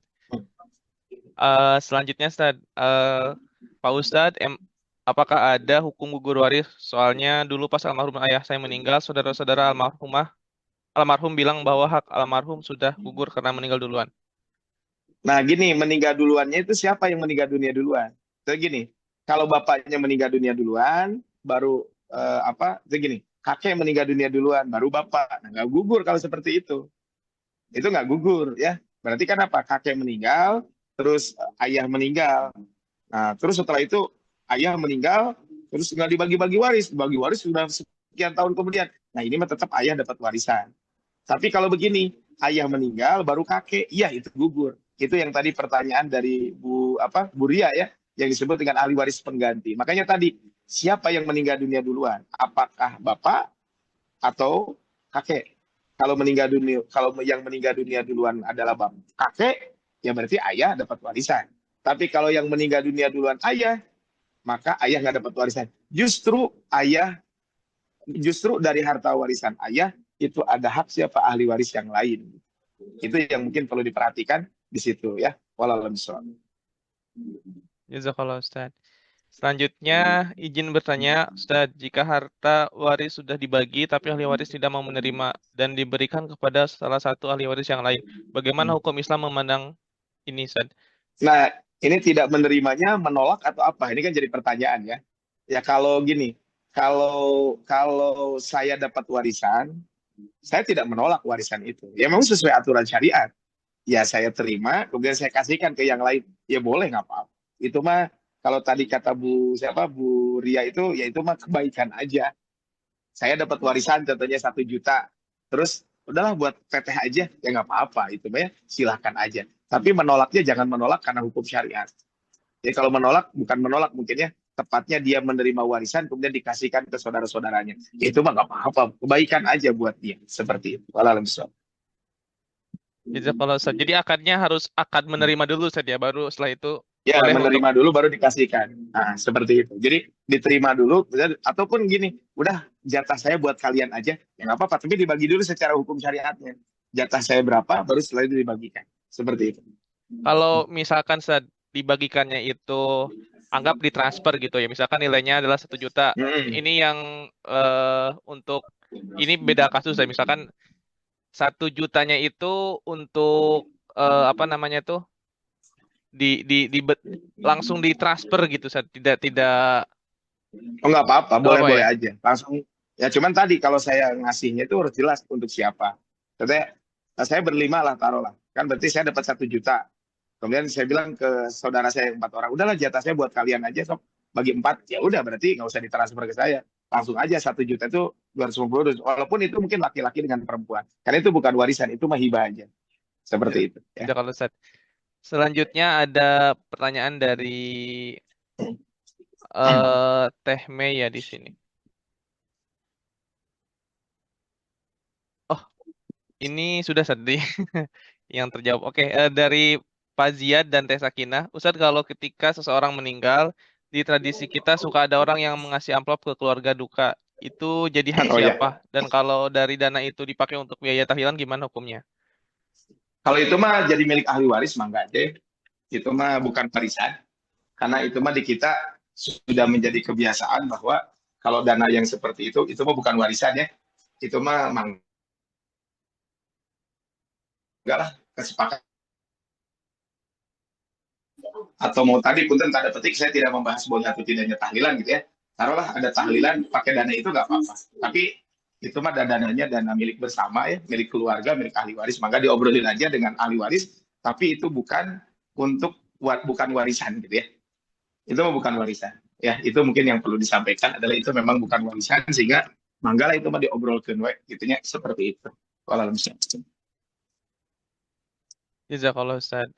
Pertanyaan terakhir Ustaz dari kolom chat Siap, Mangga. dari Ibu Susi. Ustadz, kalau suami menyatakan semua harta adalah milik istri, apa itu diperbolehkan, dan kalau memang diperbolehkan berarti itu dihitung sebagai hibah? Ya, boleh aja, silakan. Harta milik istri. Cuman suami bisa siap nggak diusir sama istrinya, itu aja mungkin. Ya itu harus diperhatikan begitu ya. Ya kalau kalau istrinya ngusir ya udah selesai gitu. Saran saya begini ya Bapak Ibu. Menurut saya gini, saran saya jangan menghibahkan seluruh aset yang ada. Bukan jangan dalam konteks haram ya, enggak. Saran saya bukan jangan ya, bahasanya kurang pas. Baiknya tidak menghibahkan seluruh aset yang ada. Kenapa? Karena kita juga kan perlu kehidupan. Ya kan kita juga perlu kehidupan. Nah, ini kan konteksnya gini, ketika suami menghibahkan seluruh aset ke istrinya, kalau dia nggak punya anak kan, udahlah kasihan istri saya. Ya nanti kalau istrinya meninggal dunia itu repot. Mau nggak setengahnya dikasihkan ke pasangan, ke keluarga pasangan. Ini kan juga jadi repot. Makanya saran saya adalah jangan menghibahkan seluruh aset yang ada. Bukannya apa-apa, kan kita juga butuh kehidupan dan lain sebagainya. Karena kita butuh kehidupan, ya tentu tidak boleh kita menghibahkan seluruh aset yang kita miliki bukan tidak boleh, baiknya tidak menghibahkan seluruh aset yang dimiliki. Tapi kalau yang disampaikan ya boleh-boleh aja, ini milik milik istri semua, ya nggak apa-apa, silakan aja kan. Tapi konsekuensinya kalau sudah dihibahkan semua, berarti kalau istri meninggal dunia, ya berarti kan asetnya jadi milik milik istri semua kan, seperti itu. Berarti nanti jadi warisan istri kan, seperti itu. Itu aja barangkali konsekuensi yang bisa didapatkan. Wallahu a'lam bishawab. Baik, Ustaz. Alhamdulillah, karena waktu sudah menunjukkan pukul 7.30 Ustaz ya. Jadi kita cukupkan untuk sesi tanya jawab ini. Selanjutnya untuk ikhwafillah mohon untuk mengisi presensi terlebih dahulu sebelum nanti meninggalkan eh, kajian kita. Dan di penghujung Ustaz, mari kita tutup kajian kita Ya, dengan Ustaz berkenan untuk mendoakan kita semua di tanah yang suci di Madinah ya Ustaz. Mudah-mudahan ya siapa enggak? eh, Amin, amin. doa yang terbaik untuk kita semua Ustaz. Tafadhol Ustaz. Amin. Taib, mari kita akhiri kajian kita di hari ini dengan berdoa. A'udzubillahi minasyaitonirrajim. Bismillahirrahmanirrahim. Alhamdulillah alamin hamdan yuwafi ni'amahu wa yukafi mazidah. Ya Rabbana alhamdu kama yanbaghi li jalali wajhika wa 'azimi sultanik. Radina billahi rabba wa bil islami dina wa bi Muhammadin nabiyya wa rasula. Allahumma arinal haqqa haqqa warzuqna ittiba'ah wa arinal batila batila warzuqna istinabah. Allahumma inna nas'aluka ilman nafi'a wa qalban khashi'a wa amalan mutaqabbala ورزقا حلالا طيبا ربنا هب لنا من أزواجنا وذرياتنا قرة أعين واجعلنا للمتقين إماما ربنا ظلمنا أنفسنا وإن لم تغفر لنا وترحمنا لنكونن من الخاسرين اللهم إنا نسألك ما سألك به عبدك ونبيك محمد صلى الله عليه وسلم وعبادك الصالحون ونعوذ بك ما استعاذ به عبدك ونبيك محمد صلى الله عليه وسلم وعبادك الصالحون ربنا آتنا في الدنيا حسنة وفي الآخرة حسنة وقنا عذاب النار وصل اللهم على سيدنا محمد وعلى آله وصحبه وسلم سبحان ربك رب العزة أما يصفون وسلام على المرسلين والحمد لله رب العالمين.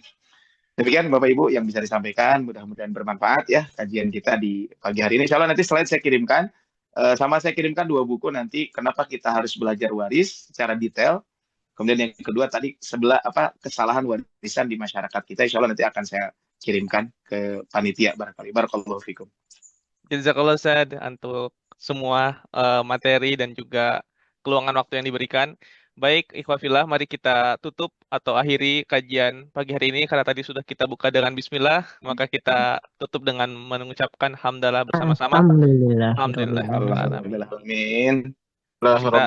Kita beristighfar sebanyak-banyaknya atas segala khilaf yang diperbuat. Astagfirullahaladzim. Dan kita sempurnakan dengan doa kifaratul majelis. Subhanallah wa bihamdika asyhadu an la ilaha illa anta astaghfiruka wa atubu ilaik. Jazakallah Ustaz. Jazakallah semuanya. Siapa enggak ya? Ya, assalamualaikum warahmatullahi wabarakatuh. Yes, Ustaz. Waalaikumsalam. Waalaikumsalam warahmatullahi wabarakatuh. Baik semuanya.